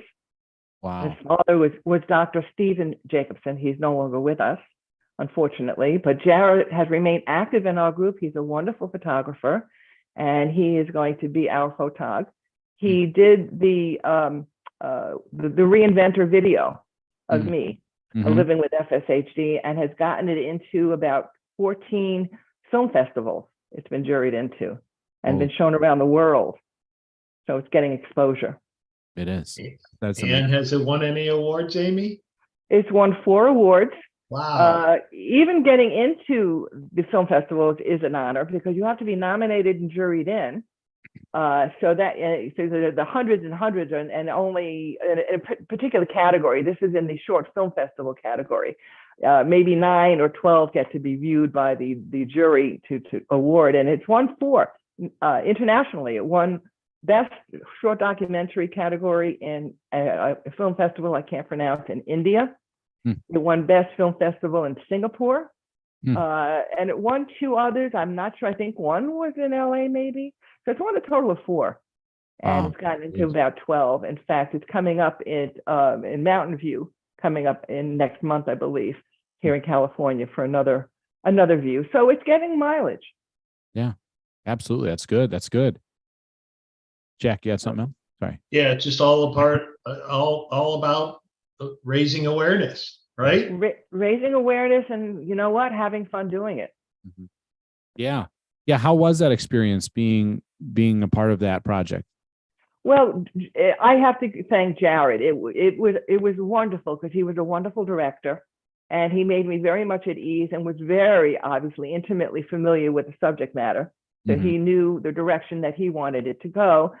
And I just was myself, and he just, asked me the right questions, and we just kind of clicked. And just, I'm not short on words. So you're saying you were comfortable in front of the camera? I was very comfortable. It was really, and it's gotten a very, very good reception. I've even shown it here locally. I had a couple of preview screenings with friends and used that as a rally to get people to come to the walk. Nice. Now, for folks that are listening, Amy, where can they go and watch it? Is that possible yet? Yeah, it's online. There's a link. I don't have it on my access at the moment, but it's called The Reinventor. It's on the FSHD YouTube channel. And I believe if you can Google it, it may be on Jared's own private channel as well. It's only 11 minutes. So for anybody that's ADD, it kind of cuts short just about when you've just about had it. It's awesome. I watched it, Amy. You did a great job. Thank you. Wonderful. Thank you. Thank you. Oh, I forgot to mention this. How could I forget this? This is exciting.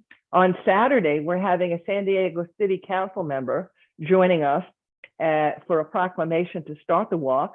San Diego, talk about awareness, is proclaiming the month of September to be FSHD Muscular Dystrophy Month. That is amazing news. That is great. That is a great accomplishment. Well done. Nice. Thank you. Thank you. And Amy, just take a couple of minutes, talk about the jumping jacks that you did earlier. Yeah. And they're actually coming to the event as volunteers. A bunch of high school kids.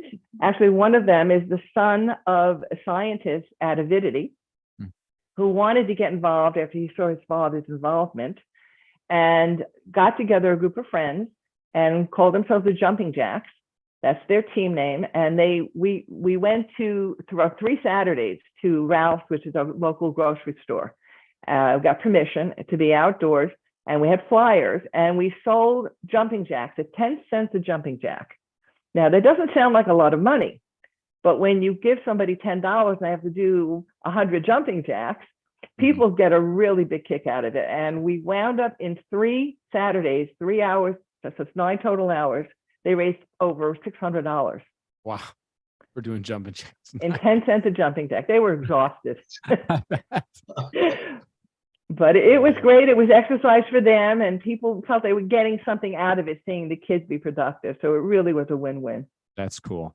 That is, and it's kind of unique. You know what I mean? I mean, that could be exactly. It could be a national, global thing right there. That's my drive. I'd like to get it to be national, global. I would love to see if we can get it into some high schools, and then we could have intramural contests with jumping jacks. It could really be fun. It could be. I like it because it highlights one of the challenges for FSHD patients, Exactly. right? Raising their hands above their head. I don't think I've done a jumping jack since I was in 6th grade. Exactly.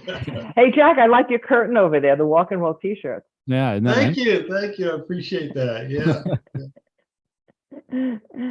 Yeah. This is, we got a lot of things in the works. As always, Amy, you're always such an active person within our community, someone that we look to, being that great leader that you are.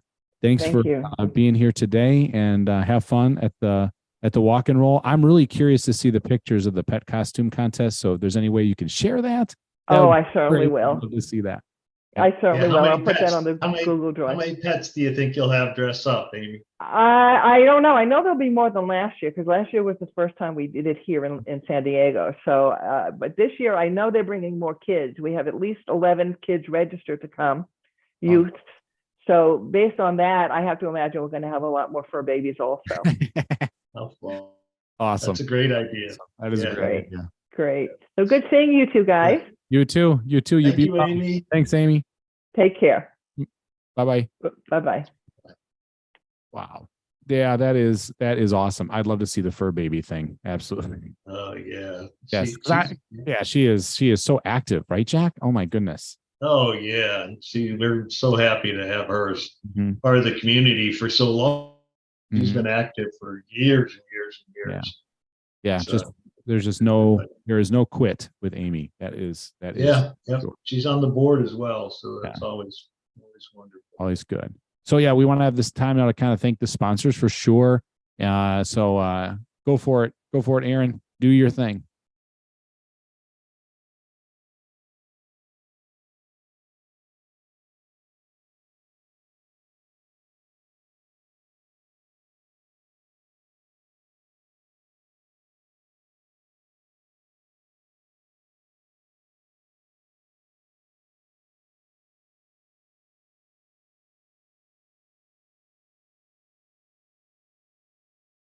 Awesome. Awesome sponsorship there. Avidity, Optum, Fulcrum, the Live family for a $250,000 matching donation, along with all the other sponsors that were mentioned throughout this program. All those local sponsors means just as much to be active in their local walk and rolls. And my personal thank you is just to Jack and to Erin, who no one has seen Erin. She's working in the back side of this whole, scheme of things and getting people on and off and messaging us when to move forward and so forth. And that is crucial when you're putting on something like this. It can't be done without Erin doing what she's been doing behind the scenes. Jack, this is great to have you share this 3 hours with me. I've always enjoyed your presence, your conversation, and also all the things that you do for the FSHD site in our community. So this is really truly been a blessing to kind of share this time with you today. Well, thank you, Tim. Let's do it again next year. That sounds good. I'm down. All right. I already got my calendar clear, man. I'm set to go to do it again. And So yeah, go ahead. We got 1,500 participants. We have 1,500 people walking and rolling across North America. How exciting is that? I know. All for this cause, eh? Just unify for one main goal. It's pretty powerful, to say the least. It still kind of blows me away, how many people have stood up and said, we're going to do something about this. Walking, rolling for this cure means a lot to our community. Hence, then the sponsorships and so forth. So I think I've checked all my boxes. What we need to mention, unless Erin, there's recaps coming now, she says. So let it roll. And I think that's our walk off.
I think Erin might have some more for us. Those are good videos. Here we go.